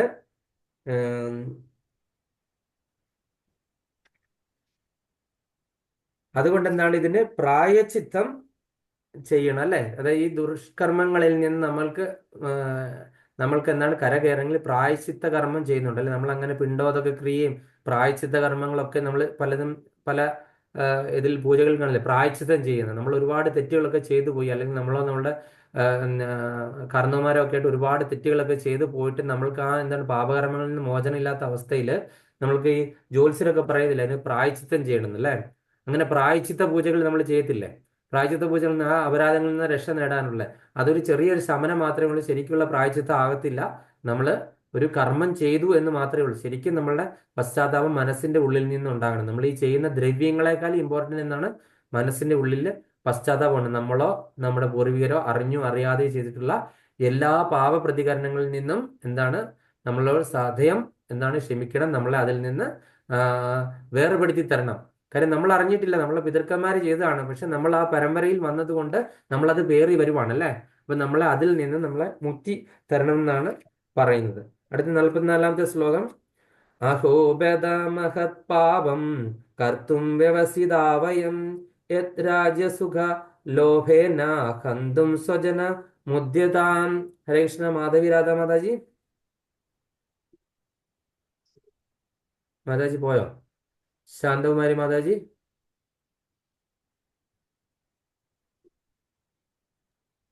ഹരേ കൃഷ്ണ. അഹോ വ്യഥാമഹൽ പാപം കർത്തും വ്യവസ്ഥിതാ വയം യദ്യാജ ആണോ യദ്യാജ പുകലോഭേന കന്തും ഭോജനമുദ്യത. ബാക്കി ഹരേ വായിച്ചോ. കൃഷ്ണ. അഹോ വ്യഥാമഹൽ പാപം കർത്തും വ്യവസ്ഥിതാ വയം യദ്യാജ പുകലോഭേന കന്തും ഭോജനമുദ്യത. ഹരേ കൃഷ്ണ. യാതൊന്നുകൊണ്ട് വയം ഞങ്ങൾ രാജ്യസുഖ ലോഭേന രാജ്യം വാഴുന്നതിനുള്ള സുഖം മോഹിച്ച് സ്വജനം ബന്ധുക്കളെ ഹന്തും കൊല്ലാൻ ഉദ്യമിക്കുന്നുവോ തത് അതുകൊണ്ട് മഹത് പാപം വലിയ പാപം കർത്തും ചെയ്യാൻ വ്യവസ്ഥിത തുനിഞ്ഞവരാകുന്നു. അഹോ ആശ്ചര്യം, ബദ കഷ്ടം എന്തൊരു മഹാപാപത്തിനാണ് നാം ഒരുങ്ങി പുറപ്പെട്ടത്. രാജ്യം നേടി സുഖിക്കാൻ വേണ്ടി സ്വജനങ്ങളെ കൊല്ലുകയോ. ഭാവാർത്ഥം: സ്വാർത്ഥമോഹത്താൽ സ്വന്തം അച്ഛനമ്മമാരെയോ സഹോദരന്മാരെയോ കൊന്നുകളയാൻ ഒരാൾ പ്രേരിതനായേക്കാം. അത്തരം പല സന്ദർഭങ്ങളിൽ ലോക ചരിത്രത്തിൽ ഉണ്ടായിട്ടുണ്ട്. അർജുനൻ സാത്വികനായ ഒരു ഭക്തനാകയാൽ ധാർമ്മിക പ്രമാണങ്ങളെപ്പറ്റി എപ്പോഴും ബോധവാനാണ്. അതുകൊണ്ട് അധാർമിക കൃത്യങ്ങളിൽ നിന്ന് ഒഴിഞ്ഞു മാറാനായിട്ട് അദ്ദേഹം ശ്രദ്ധിക്കുന്നു. അപ്പൊ അർജുനൻ ഇവിടെ പറയുവാണ്, കഷ്ടം, എന്തൊരു മഹാഭാവത്തിനായി വേണ്ടിയിട്ടാണ് ഞാൻ ഈ ഒരുങ്ങി നിൽക്കുന്നത്. രാജ്യം നേടി സുഖിക്കാൻ വേണ്ടിയിട്ട് സ്വന്തം ആൾക്കാരെ കൊല്ലുകയോ, ഇതാണോ ഞാൻ ചെയ്യേണ്ട കാര്യം എന്ന് അർജുനൻ, നമ്മൾ സാധാരണക്കാരെ പോലെ തന്നെ അർജുനനും ഉണ്ടാകുന്ന ഒരു സംശയമാണ് അല്ലേ, ഞാൻ ഇത് ചെയ്യണമോ. അതായത് അർജുനന്റെ ആ ഒരു മനസ്സ് പ്രക്ഷുബ്ധമായിരിക്കുകയാണ്. അർജുനൻ എന്താണ് ആ ഒരു വൈകാരിക മോഹങ്ങളിൽ അടിമയായി മാറി. വെറും എന്താണ് ഇന്ദ്രിയങ്ങളും മനസ്സും ഒക്കെ അർജുനനെ കീഴ്പ്പെടുത്തി അർജുനൻ അതിൽ അടിമയായി മാറി. ഈ ഒരു ഭാവത്തിലായി അർജുനൻ അല്ലേ. ഈ മഹാഭാവത്തിന് വേണ്ടിയിട്ട് എന്തിനാണ് ഞാൻ ഈ സ്വജനം ചെയ്യുന്നത്. അപ്പൊ ഇത്രയും നമ്മൾ വിവരിച്ച മഹാഭാവങ്ങളില്ലേ, അതായത് കുറെ പേര് ഭർത്താക്കന്മാരില്ലാതായി പോകും അല്ലേ. അപ്പൊ അങ്ങനെ ആ കുടുംബത്തിനും കുലത്തിനും ഒക്കെ സംഭവിക്കുന്ന ആ ഒരു നാശനഷ്ടങ്ങൾ, അതിൽ നിന്ന് പിതൃക്കൾക്കുണ്ടാകുന്ന, ഇത് രാജ്യത്തിനുണ്ടാകുന്ന അല്ലെങ്കിൽ ആ ഒരു സംസ്കാരത്തിനുണ്ടാകുന്ന ച്യുതി, അതിനെപ്പറ്റി അർജുനൻ എടുത്തു പറഞ്ഞു കഴിഞ്ഞു. അപ്പൊ അതുകൊണ്ട് ഞാൻ എന്തിനു വേണ്ടിയിട്ട് ഈ സ്വജനങ്ങളെ കൊന്നിട്ട് ഈ ഒരു പാപകർമ്മത്തിൽ നരകയാതനകൾ അനുഭവിക്കണം എന്നാണ് അർജുനൻ വീണ്ടും പറയുന്നത്. 45-ാമത്തെ ശ്ലോകം: യദീമാമ പ്രതീകാരാമശസ്ത്രം ശാസ്ത്ര പാണയാം ധാർത്തരാഷ്ട്രാരണേ ഹന്യു സ്തന്മേ ക്ഷേമതരം ഭവേത്. ഹരേ കൃഷ്ണ. അത് ആരാണ് വായിക്കുന്നത്? പത്മ മാതാജി. ഹരേ കൃഷ്ണ. യദി മാമ പ്രതീകാരമശസ്ത്രം ശസ്ത്രപ്രാണയ ധാർത്തരാഷ്ട്രാരണേ ഹന്യുസ്തന്മേ ക്ഷേമതരം ഭവേത്. ഹരേ കൃഷ്ണ. ബാക്കി കൂടെ വായിച്ചു മാതാജി. ശസ്ത്രപാണയ ആയുധമെടുത്ത ധൃതരാഷ്ട്രപുത്രന്മാർ അശസ്ത്രം നിരായുധനായ അപ്രതീകാരം പകരം വീട്ടാത്ത മാം എന്നെ രണേ യുദ്ധത്തിൽ ഹന്യം യതി കൊല്ലുമെങ്കിൽ തത് അത് മേ എനിക്ക് ക്ഷേമതരം ഏറെ നല്ലത് ഭവേത് ആയിത്തീരും. ധാർത്തരാഷ്ട്രന്മാരോട് പൊരുതുന്നതിൽ ഭേദം നിരായുധനായി പ്രതിരോധത്തിനൊരുങ്ങാതെ നിൽക്കുന്ന എന്നെ അവർ കൊല്ലട്ടെ എന്ന് വയ്ക്കുകയാണ്. ഭാവാർത്ഥം: ക്ഷത്രിയരുടെ സമരമുറകളിൽപ്പെട്ട ഒരു നിബന്ധനയാണ് നിരായുധനും പൊരുതാൻ ഇഷ്ടപ്പെടാത്തവനുമായ എതിരാളിയെ ആക്രമിച്ചുകൂടാ എന്നത്. ഈ വിഷമഘട്ടത്തിൽ ശത്രുക്കൾ ഇങ്ങോട്ട് ആക്രമിച്ചാലും താൻ പൊരുതാൻ പോകുന്നില്ലെന്ന് അർജുനൻ തീരുമാനിക്കുന്നു. മറുകക്ഷി എത്രമാത്രം യുദ്ധോത്സുകരാണെന്ന് അദ്ദേഹം ആലോചിച്ചതേയില്ല. ഭഗവാന്റെ ഉത്തമഭക്തൻ എന്ന നിലയിൽ സ്വാഭാവികമായ മൃദുല ഹൃദയത്വത്തിന്റെ ലക്ഷണങ്ങളാണ് ഇതെല്ലാം. ഹരേ കൃഷ്ണ. ഹരേ കൃഷ്ണ. അപ്പൊ നമ്മളിവിടെ കണ്ടത് അർജുനൻ പറയുവാണ്, ധാർത്തരാഷ്ട്രന്മാരോട് അല്ലെങ്കിൽ കൗരവരോട് പൊരുതുന്നതിൽ ഭേദം എന്താണ്, നിരായുധനായിട്ട് നിന്ന് പ്രതിരോധത്തിന് ഒരുങ്ങാതെ നിൽക്കുന്ന അവരെന്നെ കൊല്ലട്ടെ എന്ന് വെക്കുന്നതാണ്. അപ്പൊ നിരായുധനായി നിന്ന് കഴിഞ്ഞാൽ സാധാരണഗതി യുദ്ധനീതി അനുസരിച്ചിട്ട് ആയുധം നഷ്ടപ്പെട്ടവരെയോ അല്ലെങ്കിൽ സ്ത്രീകളെയോ പിന്നെ എന്താണ് തുല്യാതുല്യ ശക്തി ഇല്ലാത്തവരെ തമ്മിൽ പൊരുതാനൊന്നും അങ്ങനെ പാടില്ല. സ്ത്രീകളുമായിട്ട് യുദ്ധം ചെയ്യാൻ പാടില്ല. ആയുധം നഷ്ടപ്പെട്ട ആളുമായിട്ട് അല്ലെങ്കിൽ തേര് ഒടിഞ്ഞു പോയി നിൽക്കുന്ന ആൾക്കാരായിട്ട് അങ്ങനെയൊന്നും പാടില്ല അല്ലേ. അപ്പൊ ഇങ്ങനെ യുദ്ധനീതിയിൽ 2-3 അധർമ്മങ്ങളായിട്ടുള്ള കാര്യങ്ങൾ ഉണ്ടായി അല്ലേ. എന്തൊക്കെയായിരുന്നു? 3 വലിയ അധർമ്മങ്ങൾ നടന്നു മഹാഭാരത യുദ്ധത്തില്. എന്തൊക്കെയായിരുന്നു? ആർക്കാ കർണന്റെ അശ്വത്ഥാമ അശ്വത്ഥാമാവല്ലേ ദ്രോണരെ വധിച്ചല്ലേ? അശ്വത്ഥാമ ദ്രോണരെ തഥകുഞ്ചര എന്ന് പറഞ്ഞ് ദ്രോണരെ കള്ളം പറഞ്ഞു. വധിച്ചപ്പോൾ ഒരു അധർമ്മം നടന്നു. പിന്നെ ഒരു അധർമ്മം എപ്പോഴാണ് നടന്നത്? കർണന്റെ തേര് താഴ്ന്നു പോയ സമയത്ത് ഒരു സ്ത്രീയെ അങ്ങോട്ടേക്ക് വിളിച്ചു വരുത്തി അല്ലെ? സ്ത്രീകൾക്കെതിരെ യുദ്ധം ചെയ്യാൻ പാടില്ല എന്നല്ലേ അല്ലെ? സ്ത്രീകൾക്ക് യുദ്ധഭൂമിയിൽ പ്രവേശനമില്ല. അപ്പൊ എന്ത് ചെയ്തു? ശിഖണ്ഡി ശിഖണ്ഡിയെ അന്നത്തെ ഒരു ദിവസം എന്താണ് പുരുഷനായി മാറിയിട്ട് എന്ത് ചെയ്തു? ശിഖണ്ഡിയെ അവിടെ വിളിച്ചു വരുത്തി അല്ലെ? അന്നത്തെ ഒരു ദിവസം മാത്രം, സൂര്യൻ അസ്തമിക്കുന്നതിന് വരെ മാത്രമാണ് അന്ന് പുരുഷനായിട്ട് ഇരിക്കാനുള്ള അനുഗ്രഹം കിട്ടിയ ഒരു യക്ഷന്റെ അടുക്കൽ നിന്ന് ശിഖണ്ഡിക്ക്. അങ്ങനെ ശിഖണ്ഡി അവിടെ വന്നു കയറി. അതോടുകൂടി ഭീഷ്മദേവരുടെ കാര്യം പോക്കായി അല്ലെ? പിന്നെ അടുത്തത് വേറൊരു സന്ദർഭം ഉണ്ടായി, കർണന്റെ അല്ലെ? കർണനെ നിരായുധനായിരുന്ന സമയത്ത് രഥം ചക്രം താഴ്ന്ന സമയത്താണ് കർണനെ വധിക്കുന്നത് അല്ലെ? അപ്പൊ അങ്ങനെയൊക്കെയുള്ള സന്ദർഭങ്ങളാണ് നമ്മുടെ മഹാഭാരത യുദ്ധത്തിൽ ഉണ്ടായത്. പക്ഷെ ഇതെല്ലാം നമ്മൾ ഭഗവാന്റെ അറിവോട് കൂടിയാണ് ചെയ്തത്. കാര്യം അവര് ചെയ്ത അധർമ്മത്തിൽ പ്രവൃത്തികൾക്കെതിരെ ഭഗവാന് അതേ നാണയത്തിൽ തിരിച്ച് അവർക്കൊരു പ്രതിരോധം കൊടുത്താണ്. ഭഗവാൻ വേണമെങ്കിൽ ഇതിനെയൊക്കെ മാറ്റിമറിക്കായിരുന്നു. ഭഗവാൻ പക്ഷെ അതൊന്നും ചെയ്തില്ല. ഭഗവാൻ വേണമെങ്കിൽ ഈ സ്റ്റോറിയൊക്കെ മാറ്റി ഭഗവാനെ ഒരു സുപ്രീം ഹീറോ ഒക്കെ ആക്കി അവിടെ ഒരു മായാജാലമൊക്കെ സൃഷ്ടിക്കാമായിരുന്നു. ഭഗവാൻ അതൊന്നും ചെയ്തിട്ടില്ല. നിങ്ങളെ പോലുള്ള ആൾക്കാർ എന്ത് ചെയ്യും? ഭഗവാനെ വിമർശിക്കുമെന്ന് ഭഗവാന് നന്നായിട്ട് അറിയാം. പക്ഷെ ഭഗവാൻ അതൊക്കെ സധൈര്യം ഏറ്റെടുത്തിട്ടാണ് ഇങ്ങനെയുള്ള കാര്യങ്ങൾ ചെയ്തത്. കാര്യം നമ്മൾ ആ ഭഗവാന്റെ സുപ്രീമസി മനസ്സിലാക്കാതെയാണ് നമ്മൾ ഇത്രയും നാൾ നമ്മൾ ഭഗവാനെ വിമർശിച്ചുകൊണ്ടിരുന്നത്. ഈ ഒരു 3 കാര്യം വെച്ചിട്ട് എത്രയോ സാഹിത്യകാരന്മാർ, പ്രത്യേകിച്ച് ഇടത് സാഹിത്യകാരന്മാർ എന്തൊക്കെ ഭഗവാനെ പറ്റി വളരെ മോശമായിട്ട് പറയുന്നുണ്ട്. ഇപ്പം നോക്കിയാൽ മതി, ഏത് പ്രസിദ്ധീകരണങ്ങൾ എടുത്ത് നോക്കിയാലും അല്ലെ? ഭീഷ്മരെ ചതിച്ചു കൊന്നു, ദ്രോണരെ ചതിച്ചു കൊന്നു, അതുപോലെ കർണനെ ചതിച്ചു കൊന്നു എന്ന് പറഞ്ഞിട്ടല്ലേ? അപ്പൊ ഇവര് ചെയ്ത പ്രവൃത്തി എല്ലാം വളരെ നല്ലതും കാര്യം ഇങ്ങനെ അവർക്ക് ഇതിന്റെ അതേ നാണയത്തിൽ തന്നെ ഭഗവാൻ മറുപടി കൊടുത്തു. ഇതിനെല്ലാം ഒരു പാസ്റ്റ് ലൈഫിൽ ഒരു കാരണം ഉണ്ടെന്നുള്ളതും ഭഗവാൻ ഇതെല്ലാം അറിയാവുന്ന ആളാണെന്നും ആരും വിചാരിക്കുന്നില്ല. കാര്യം ഭഗവാന്റെ സുപ്രീമസി ആരും അംഗീകരിക്കുന്നില്ല. അതുകൊണ്ടാണ് ഇത് പറ്റുന്നത് അല്ലേ? അപ്പൊ അങ്ങനെ ഈ നിരായുധനായിട്ട് നിന്ന് കഴിഞ്ഞാൽ ശത്രുക്കൾ വേണമെങ്കിൽ എന്നെ അങ്ങ് പരാജയപ്പെടുത്തിക്കോട്ടെ, അവർ വേണേ എന്നെ അങ്ങ് കൊന്നോട്ടെ, എങ്കിലും ഞാൻ എന്താണ് നരകത്തിൽ പോണ്ടി വരത്തില്ലല്ലോ. ഇതിനു മുൻപേ പറഞ്ഞ കാര്യങ്ങളെല്ലാം ഞാൻ നരക ജാതനങ്ങൾ അനുഭവിക്കേണ്ടി വരും അല്ലേ? അത് പോകേണ്ട ആവശ്യമില്ല. ഞാൻ നിരായുധനായിട്ട് അവിടെ നിൽക്കുന്ന ശത്രുക്കൾ എന്നെ അങ്ങ് വധിച്ചോട്ടെ. നിരായുധനായ ആളെ വധിക്കാൻ പാടില്ല എന്നുള്ളതാണ് യുദ്ധനീതി. ആ ഒരു കാര്യം പോലും മറന്നിട്ട് അർജുനന് ഇത്രയും യുദ്ധശാസ്ത്രവും യുദ്ധനീതിയും ന്യായവും എല്ലാം യുദ്ധതന്ത്രങ്ങളും പഠിച്ചിരിക്കുന്ന ആള് ഈ ഒരു അവസ്ഥയിലേക്ക് എത്തിച്ചേർന്നു. അപ്പൊ നമ്മളുടെ അവസ്ഥയൊന്ന് ആലോചിച്ച് നോക്കി. അടുത്ത ശ്ലോകം കൂടെ കഴിഞ്ഞ് കഴിഞ്ഞാൽ നമ്മള് ഈ ഒരു അധ്യായം അവസാനിക്കുകയാണ്. 1-ാമത്തെ അധ്യായം കുരുക്ഷേത്ര യുദ്ധക്കളത്തിലെ സൈന്യ നിരീക്ഷണം അവസാനിക്കുകയാണ്. അപ്പം അത് ഭാരതി മാതാജി അത് മുഴുവനായിട്ടൊന്ന് വായിച്ചേ. ഹരേ കൃഷ്ണ പ്രഭു. ഓം നമോ ഭഗവതി വാസുദേവായ. സഞ്ജയ ഉവാച ഏവമുക്താർജുനഃ സംഘേ രഥോപസ്ഥ ഉപാവിശത് വിസൃജ്യ സശരം ചാപം ശോകസംവിഘ്നമാനസഃ. സഞ്ജയ ഉവാച.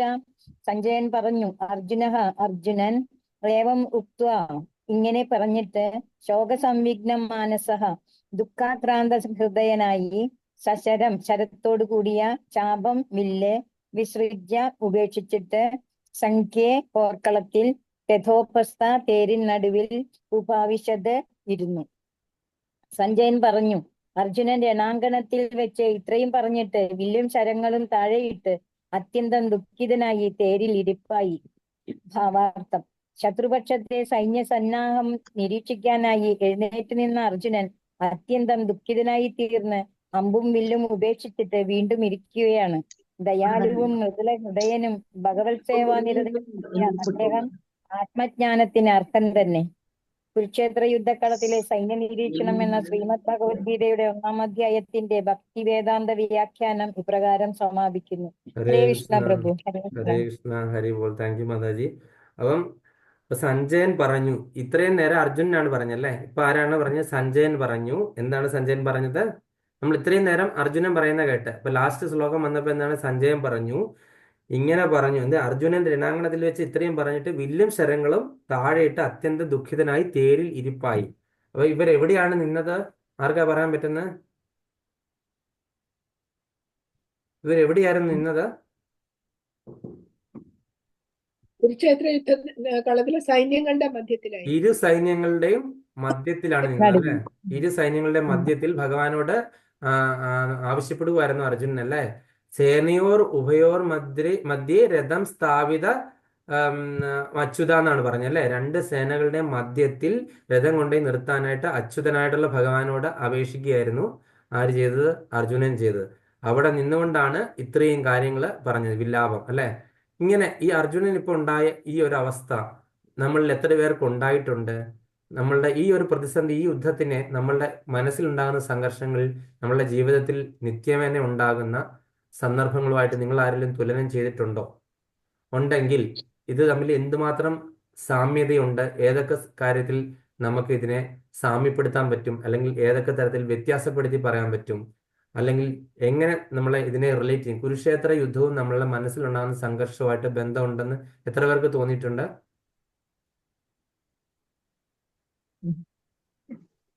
നിങ്ങൾക്കൊക്കെ തന്നെ തോന്നുന്നുണ്ട്. കാര്യമല്ല, ഒരു യുദ്ധമുഖമാണ് അല്ലെ. കുരുക്ഷേത്ര യുദ്ധത്തിൽ എന്ന് പറഞ്ഞാൽ രണ്ട് സൈന്യങ്ങളും അങ്ങ് നിൽക്കുകയാണ്, നമ്മൾ അതിന്റെ നടുയിൽ നിൽക്കുകയാണ് അല്ലെ. സാത്താന്റെ കടലിനെ തടുക്കെന്നുള്ള രീതിയിലുള്ള അവസ്ഥ നമ്മൾക്ക് എത്രയോ പേർക്ക് ജീവിതത്തിൽ നിത്യേന സംഭവിച്ചുകൊണ്ടിരിക്കുന്നു അല്ലെ. ഇനി എന്ത് ചെയ്യും അല്ലെ? ഈ ഒരു പ്രതിസന്ധി നമ്മളിൽ നിന്ന് ആരും വിട്ടുപോകുന്നില്ല. നമ്മൾക്കെല്ലാം ഇങ്ങനെ പ്രതിസന്ധികൾ ഇങ്ങനെ ദിനം പ്രതി വന്നുകൊണ്ടിരിക്കുകയാണ്. അപ്പൊ ഈ പ്രതിസന്ധികളിൽ നിന്ന് നമ്മൾക്ക് എങ്ങനെ കരകയറാം? ഇപ്പൊ നമ്മൾ അർജുനന്റെ അവസ്ഥയിൽ നിൽക്കുകയാണ് അല്ലെ. എല്ലാം ഉപേക്ഷിച്ചു നമ്മൾ ഇങ്ങനെ എല്ലാം ഉപേക്ഷിച്ചിട്ട് ഇങ്ങനെ കുനിഞ്ഞ് വിഷമിച്ചിട്ട് ഇങ്ങനെ ഇരിക്കുന്നു, ദുഃഖത്തിൽ മുഴുകിയിട്ടിരിക്കുകയാണ്, കരഞ്ഞ് വിലപിച്ചിരിക്കുകയാണ്. നമുക്ക് ഇതിൽ നിന്ന് എങ്ങനെ കരകയറാണ്ട് പറ്റും? അപ്പൊ അപ്പൊ ഒരു പിടിവള്ളി കിട്ടിയാൽ ഭഗവാനെ നമ്മളെയൊക്കെ ഗജേന്ദ്രൻ ഇങ്ങനെ ആ തടാകത്തിൽ കിടക്കുക, ഒരു മുതല പിടിച്ച് കാലെ പിടിച്ച് വലിച്ചിട്ട് നമ്മളെല്ലാം ആ ഒരു തടാകത്തിൽ, ആ കയത്തിൽ ഇങ്ങനെ കിടക്കുകയാണ്. നമുക്ക് ഇതിൽ നിന്ന് എങ്ങനെ കരകയറേണ്ട പറ്റും? നമ്മൾ ഒരു പിടിവള്ളി മുകുന്ദന്റെ നമ്മൾ പാതാരബിന്ദങ്ങൾ ആശ്രയിക്കുക അല്ലെ. മുകുന്ദന്റെ ഉപദേശം കേൾക്കുക, മുകുന്ദൻ പറഞ്ഞ കാര്യങ്ങൾ കേൾക്കുക, മുകുന്ദന്റെ വാണി കേൾക്കുക, മുകുന്ദന്റെ പാതാരബിന്ദങ്ങളിൽ അഭയം. ഇത് മാത്രമാണ് നമുക്ക് ഇതിൽ നിന്ന് രക്ഷ നേടാനുള്ള. ഭഗവാൻ മുകുന്ദൻ ഇതിൽ പറഞ്ഞിട്ടുള്ള നിന്ന് വാണി നമ്മൾ അടുത്ത ആഴ്ച തൊട്ട് നമ്മൾ അതിനെപ്പറ്റി മനസ്സിലാക്കാണ്ട് പോകണം. മുകുന്ദൻ എന്തൊക്കെയാണ് പറഞ്ഞത് ഈ ഒരു ഇതിൽ നിന്നും. ഇനി പറഞ്ഞിട്ടുള്ള കാര്യങ്ങളെല്ലാം തന്നെ കൂടുതലും ഭഗവാൻ പറഞ്ഞിട്ടുള്ള കാര്യങ്ങളാണ്. ഇടയ്ക്ക് അർജുനൻ ചോദിക്കുന്നുണ്ട്. അതുപോലെ തന്നെ ഭഗവാൻ നമ്മളുടെ ശരീരത്തിന്റെയും നമ്മളുടെ ഭഗവാന്റെ അംശമായ ആത്മാവ് നമ്മുടെ എല്ലാവരുടെയും ശരീരത്തിലുള്ള അതും തമ്മിലുള്ള ബന്ധം, വ്യത്യാസം, അതുപോലെ തന്നെ ഇങ്ങനെയുള്ള കാര്യം സാഖ്യയോഗമാണ് അല്ലെ. അതായത് ഭഗവത്ഗീത സംഗ്രഹമായിട്ടാണ് പറഞ്ഞിരിക്കുന്നത്. ഗീതയിലെ വിഷയങ്ങളുടെ എല്ലാം സംഗ്രഹമാണ് ഇവിടെ പറഞ്ഞിരിക്കുന്നത്. ഭഗവത്ഗീത ഒരു ആത്മാവിന്റെ ശാസ്ത്രം എന്ന് പറഞ്ഞിട്ടില്ല. ആത്മാവിനെ പറ്റി പറയുന്ന കാര്യങ്ങളാണ് രണ്ടാമത്തെ അതിൽ. സാഖ്യയോഗം എന്ന് പറഞ്ഞാൽ എന്താണ്? സംഖ്യ എന്ന് പറഞ്ഞാൽ രണ്ടായിട്ടാണ് പറയുന്നത് അല്ലെ. എന്താണ്? ഞാന് ജീവാത്മാവും ഭഗവാൻ പരമാത്മാവും. ഇപ്പൊ രണ്ട് അല്ലെ. നമ്മളെ പറ്റി രണ്ടുപേരെ പറ്റിയാ പറയുന്നത്. ഞാൻ ആരാണ്, ഭഗവാൻ ആരാണ്, നമ്മൾ തമ്മിലുള്ള ബന്ധം എന്താണ്? ശരീരത്തിന്റെ ആ ഒരു ടെമ്പററി ആയിട്ടുള്ള അവസ്ഥ അല്ലെ, താൽക്കാലികമായിട്ടുള്ള അവസ്ഥയെ പറ്റി പറയണം ശരീരം. പിന്നെ ആത്മാവിന്റെ ആ ഒരു പെർമനൻസി, അല്ലെങ്കിൽ ആ ആത്മാവ് ശാശ്വതമായ ആത്മാവിന്റെ അവസ്ഥ. ഈ ആത്മാവ് ആരുടെ അംശമാണ്? ഭഗവാന്റെ അംശമാണ്. ഈ ആത്മാവിനോട് യോഗം ചേർന്ന് സാഖ്യയോഗം അല്ലെ. ആത്മാവിനോട് യോഗം ചെയ്യുവാണെങ്കിൽ, ആത്മാവിന്റെ കൂടെ ഇരിക്കുന്ന പരമപുരുഷനായ പരമാത്മാവിനോട് യോഗം ചെയ്യുവാണെങ്കിൽ, അദ്ദേഹത്തിനോട് കൂട്ടുകൂടുവാണെങ്കിൽ നമ്മൾക്ക് ഈ കാര്യങ്ങളിൽ നിന്നെല്ലാം അദ്ദേഹം നമ്മളെ രക്ഷിക്കും. കാര്യം അർജുനനെ എങ്ങനെ ഭഗവാൻ തേരാളിയായി നിന്ന് യുദ്ധം ചെയ്യിപ്പിച്ചുവോ അതുപോലെ തന്നെ ഭഗവാൻ നമ്മളെ ഓരോരുത്തരെയും നമ്മളെ തേരാളിയായി വന്ന് നമ്മളെ രക്ഷപ്പെടുത്തും. നമ്മൾക്ക് കുരുക്ഷേത്ര യുദ്ധത്തിൽ കണ്ട പോലെ നമ്മളെ ഒരു തേരോടിച്ചു കൊണ്ടുപോവല്ല ചെയ്യുന്നത്. നമ്മളുടെ ജീവിത അനുഭവങ്ങളിൽ കൂടെ നമുക്കത്, കൃഷ്ണാനുഭവങ്ങളിൽ കൂടെ നമുക്കത് മനസ്സിലാകാനായിട്ട് സാധിക്കും. കൃഷ്ണാനുഭവം എന്ന് പറയുക തന്നെ. ആ കൃഷ്ണാനുഭവം ഉണ്ടാകാൻ വേണ്ടിയിട്ട് എല്ലാവരും കാത്തിരിക്കുക. അപ്പം ഈ ഒരു അധ്യായം എല്ലാവരും 2-3 പ്രാവശ്യമൊക്കെ വായിച്ചു നോക്കിയിട്ട്, ഈ അധ്യായം സൈന്യ നിരീക്ഷണമാണ്, അത്ര നിസ്സാരമാണ് എന്നൊന്നും ആരും വിചാരിക്കരുത്. കാര്യം അതിന് ഓരോ അധ്യായത്തിലും അതിൻ്റെതായ ഇമ്പോർട്ടൻസ് ഉണ്ട്. ഇത് നമ്മളുടെ എല്ലാവരും വിഷമാവസ്ഥ, നമ്മളുടെ എല്ലാവരും അവസ്ഥ ഇവിടെ വ്യക്തമായിട്ട് വരച്ചു കാണിക്കുകയാണ് അർജുനിൽ കൂടെ. ഭഗവാൻ അതാണ് ഉദ്ദേശിച്ചത്. ഈ അർജുനന്മാരെ ഭഗവാൻ നമ്മുടെ മുന്നിലേക്ക് ഇട്ട് തന്നിരിക്കുന്നത്. നമ്മളാണ് ഈ അർജുനൻ, നമ്മളുടെ പ്രതീകമാണ് അർജുനൻ. നമ്മൾ ഓരോരുത്തരും അർജുനന്മാരാണ് അല്ലെ. നമ്മൾ ഇനി ആ ഭഗവാനുമായിട്ട് യോഗം ചേരുമ്പോൾ നമ്മൾക്കുണ്ടാകുന്ന മാറ്റങ്ങൾ. അപ്പൊ നമ്മൾ ധൃതരാഷ്ട്രർ കേട്ട പോലെ ഒരിക്കലും ഭഗവത്ഗീത കേൾക്കരുത്. നമ്മൾ അർജുനൻ കേട്ട പോലെ ഭഗവത്ഗീത കേട്ട് അത് മനനം ചെയ്ത് അത് നമ്മളുടെ നിത്യജീവിതത്തിൽ അത് പ്രയോജനപ്പെടുത്തി നമ്മൾ ആചരിച്ച് നമ്മൾ മുന്നോട്ട് പോകണം എല്ലാവരും എന്നെൻ്റെ അപേക്ഷയാണ്. അപ്പം എല്ലാവരും എന്തെങ്കിലും സംശയം ഉണ്ടെങ്കിൽ ചോദിക്കുക. അല്ലെങ്കിൽ നമുക്ക് എല്ലാവരും ഓരോ പോയിന്റ് ഇന്ന് പറഞ്ഞതിൽ നിന്ന് മനസ്സിലായ ഓരോ പോയിന്റ് പറഞ്ഞിട്ട് നമുക്ക് അവസാനിപ്പിക്കാം. ഹരേ കൃഷ്ണ.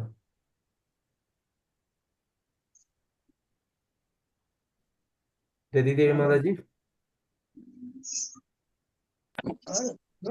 കുലക്ഷയ ദോഷം അല്ലെ പിതൃദോഷമാണ് നമ്മുടെ ജീവിതത്തിലെ ഏറ്റവും വലിയ ദോഷമെങ്കിൽ പിതൃക്കളെ തൃപ്തിപ്പെടുത്തുക അല്ലെങ്കിൽ പിതൃപൂജ ചെയ്യുക എന്നുള്ളത് നമ്മളെ ഭഗവാൻ പ്രത്യേകം പറയുന്നുണ്ട് ഇതില്. ഹരേ കൃഷ്ണ. മാധവി രാധാ മാതാജി, എന്താണ് മനസ്സിലായത്? എന്തെങ്കിലും സംശയമുണ്ടോ?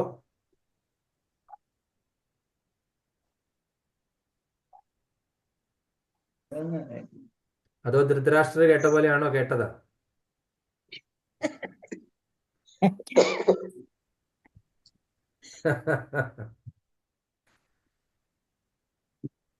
സാരയില്ല, ഓർത്തോ. അടുത്തയാൾ ശിവി മാതാജി പറഞ്ഞോളൂ.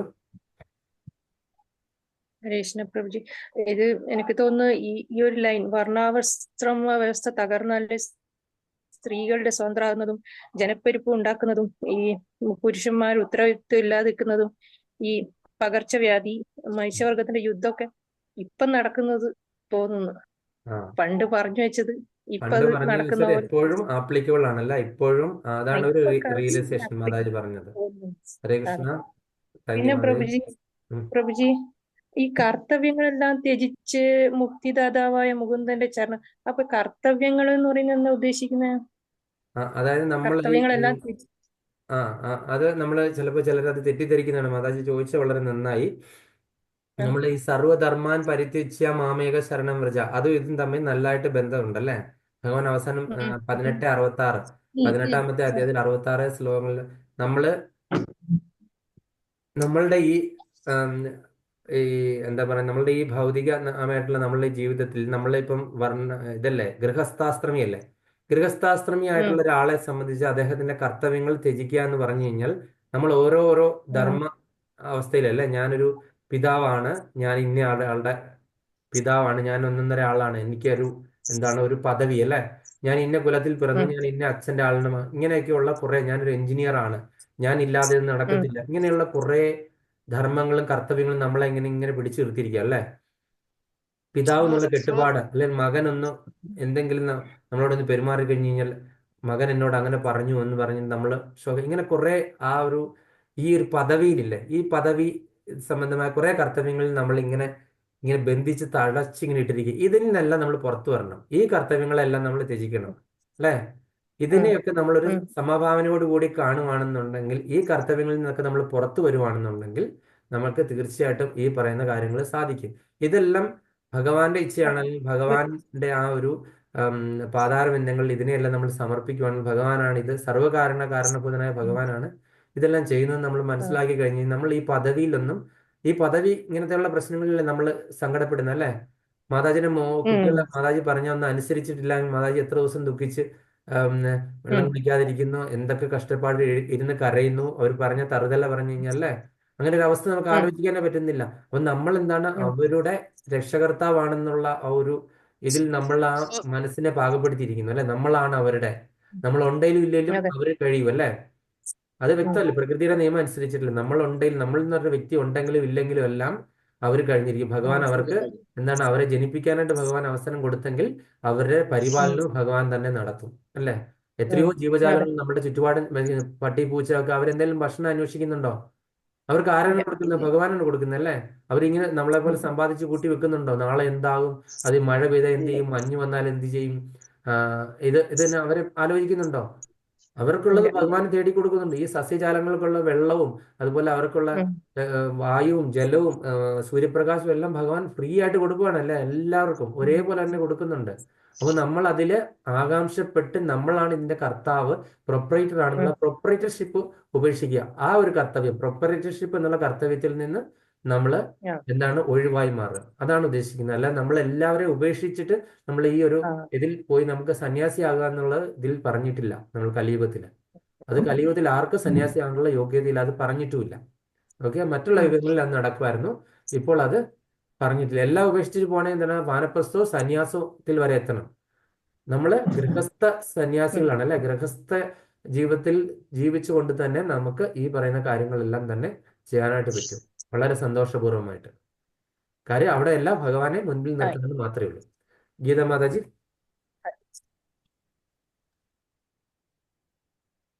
ഹരേ കൃഷ്ണ പ്രഭുജി. സമൂഹത്തിൽ സജ്ജനങ്ങൾ കൂടുതൽ ഉണ്ടാകണം. അത് ജീവിതത്തിൽ സമാധാനത്തിനും ഐശ്വര്യത്തിനും ആത്മീയ വിശ്വാസത്തിനും കളമൊരുക്കുന്നു. പിന്നെ അർജുനൻ ശ്രീകൃഷ്ണ ഭഗവാനോട് തന്റെ സാധാരണ ജനങ്ങളുടെ മനസ്സ്, അർജുനന്റെ ആ രീതിയിലുള്ള മനസ്സ് തുറക്കുകയാണ്. അപ്പോഴ് തന്റെ കടമ മറന്നുകൊണ്ട്, അതായത് ക്ഷത്രിയന്റെ ധർമ്മം ആ യുദ്ധം ഭഗവാൻ ഏൽപ്പിച്ചിരിക്കുന്ന ജോലിയാണ് എന്നുള്ള അത് മറന്നുകൊണ്ട് അദ്ദേഹം ചാഞ്ചല്യം ഉണ്ടായിട്ട് വർണ്ണസങ്കരം, അതുപോലെ പിതൃപൂജ, പിണ്ടോദക ക്രിയ ചെയ്യാതിരുന്നാലുള്ള ബുദ്ധിമുട്ടുകള്, വർണ്ണസങ്കരം ഉണ്ടായാൽ കുലം നശിക്കുന്നു. അതായത് ഒരു യുദ്ധം നടത്തുമ്പോഴ് കൂടുതലെല്ലാം മുഴുവനും ആണുങ്ങൾ തന്നെയാണ് മരിക്കുന്നത്. അപ്പൊ അതില് സ്ത്രീകളുടെ ഭർത്താവ് കാണും, അച്ഛനമ്മമാരുടെ മക്കള് കാണും. അങ്ങനെ സ്ത്രീമാര് മരിക്കുമ്പോഴാണ് സ്വാഭാവികമായിട്ടും വർണ്ണസങ്കരം ഉണ്ടാകുന്നത്. അതുപോലെ മക്കൾ മരിച്ചു കഴിഞ്ഞാൽ പിണ്ടോദക ക്രിയ ചെയ്യാൻ ആളില്ലാതെ വരുന്നു. അപ്പൊ പിതൃദോഷം ഉണ്ടാകുന്നു. പ്രേതാത്മാക്കളായിട്ട് ലോകത്ത് അലഞ്ഞു തിരിയുന്നു. അങ്ങനെ ഒന്നും അർജുനൻ ചിന്തിക്കുന്നത്, അങ്ങനെയാണെങ്കിൽ ഞാൻ എന്തിനു ഈ പാപം ചെയ്യുന്നു, അതായത് കാണിക്കുന്നു. പക്ഷെ അപ്പോഴേ അതിന്റെ മറവിൽ സ്വധർമ്മം മറന്നു പോകുന്നു, സ്വന്തം ധർമ്മം. അതെ. ഹരേ കൃഷ്ണ. അപ്പം മാതാജി മുഴുവൻ ഒരു സമ്മറി പോലെ പറഞ്ഞു ഇന്നത്തെ ക്ലാസ്സിന്റെ. Thank you Mataji. അതുപോലെ ശാന്തകുമാരി മാതാജി എന്തെങ്കിലും? ഹരേ കൃഷ്ണ. ഹരേ കൃഷ്ണ. നമ്മുടെ മനസ്സിൽ തന്നെ കിടന്ന് യുദ്ധം ചെയ്യുന്നത് കൊണ്ടാണ് നമ്മുടെ കുലങ്ങളും എല്ലാം മറന്ന് ഭഗവാനെ മറക്കുന്നത്. അത് ചെയ്യാതെ നമ്മുടെ കുലം രക്ഷിക്കാനും നമ്മുടെ കുടുംബം രക്ഷിക്കാനും ഒക്കെ ഭഗവാനെ ആശ്രയിച്ച് തന്നെ ചെയ്യണം. അത് നമ്മൾ ചെയ്ത് കണ്ടെങ്കിൽ മാത്രമേ നമ്മുടെ കുഞ്ഞുങ്ങൾ അത് ചെയ്യത്തുള്ളൂ. അല്ലെങ്കിൽ അവരിതിനോട് ഈ ഭാഗത്തേക്കേ വരത്തില്ല. നമ്മൾ ചെയ്ത് കാണിക്കണം.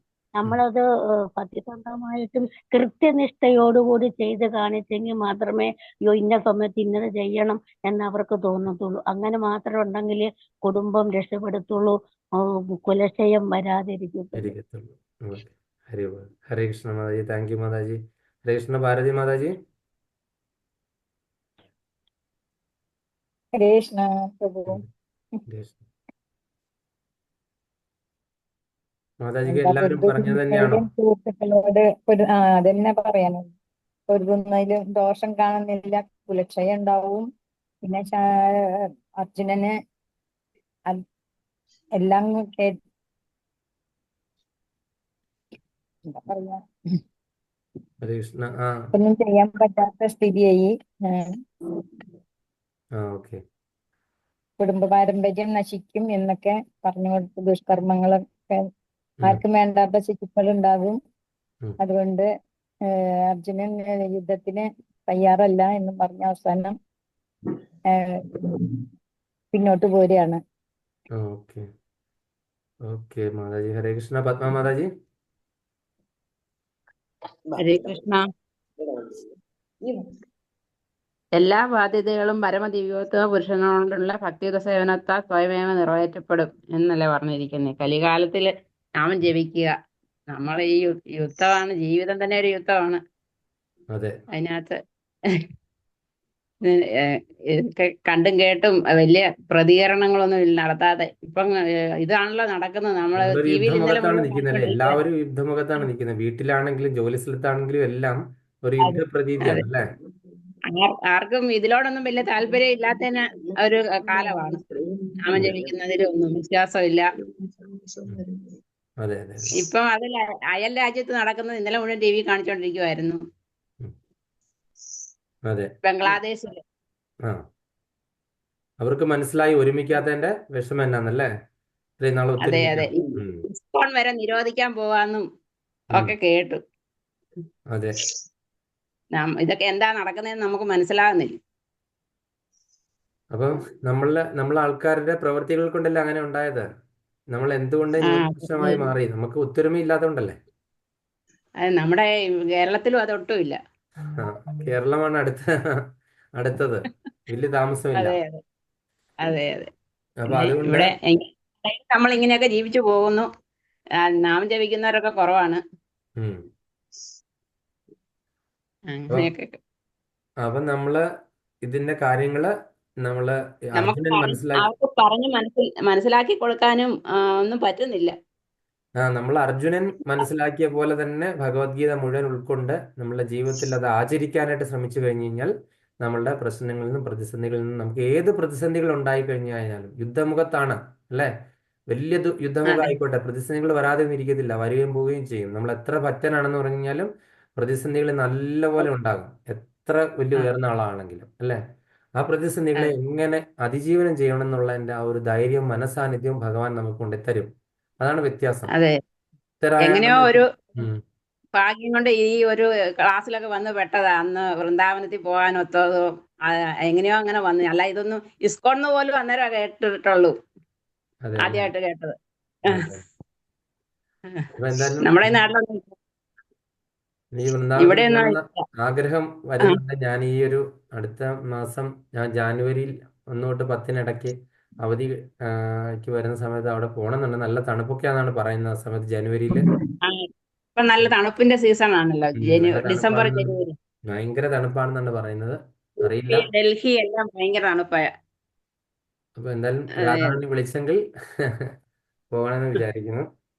പിന്നെ ഈ മുമ്പേ പറഞ്ഞ പാണ്ഡുരംഗ വിട്ടല ക്ഷേത്രത്തില് ഭക്തൻ ഇങ്ങനെ ആ കാത്തിരിക്കണം. ഒരുപാട് നാളായി ഭഗവാൻ എന്നെ കാത്തിരിക്കുന്ന പോലെ എനിക്ക് തോന്നുന്നു. ആ ഹരേ കൃഷ്ണ അപ്പം ഹരേ കൃഷ്ണ. അപ്പൊ ഒന്ന് അങ്ങനെ എവിടെ പോകണമെന്നൊക്കെ ഉണ്ട്. പിന്നെ എല്ലാം ഒത്തു വരണ്ടേ. അതെ അതെ. അപ്പം എല്ലാവർക്കും നല്ലത് വരട്ടെ, ഭഗവാന്റെ ദർശനം ഉണ്ടാകട്ടെ, കൃഷ്ണകൃപ ഉണ്ടാകട്ടെ. എന്താണ്, എല്ലാവർക്കും രാധാകൃഷ്ണ പ്രേമഭക്തി ഉണ്ടാകട്ടെ എന്ന് പ്രാർത്ഥിക്കുന്നു. വാഞ്ചാകൽപതരൂപസ്യ കൃപാസന്ധിഭയവച്ച പരിധാനം പാവനേഭ്യോ വൈഷ്ണവേഭ്യോ നമോ നമഃ. അനന്തകോടി വൈഷ്ണവന്തി കീ ജയ്, അനന്തകോടി ആചാര്യവന്തി കീ ജയ്. ബ്രഹ്മാനന്ദേ ഹരി ഹരി ബോൾ. ഹരേ കൃഷ്ണ. ഹരേ കൃഷ്ണ പ്രഭു.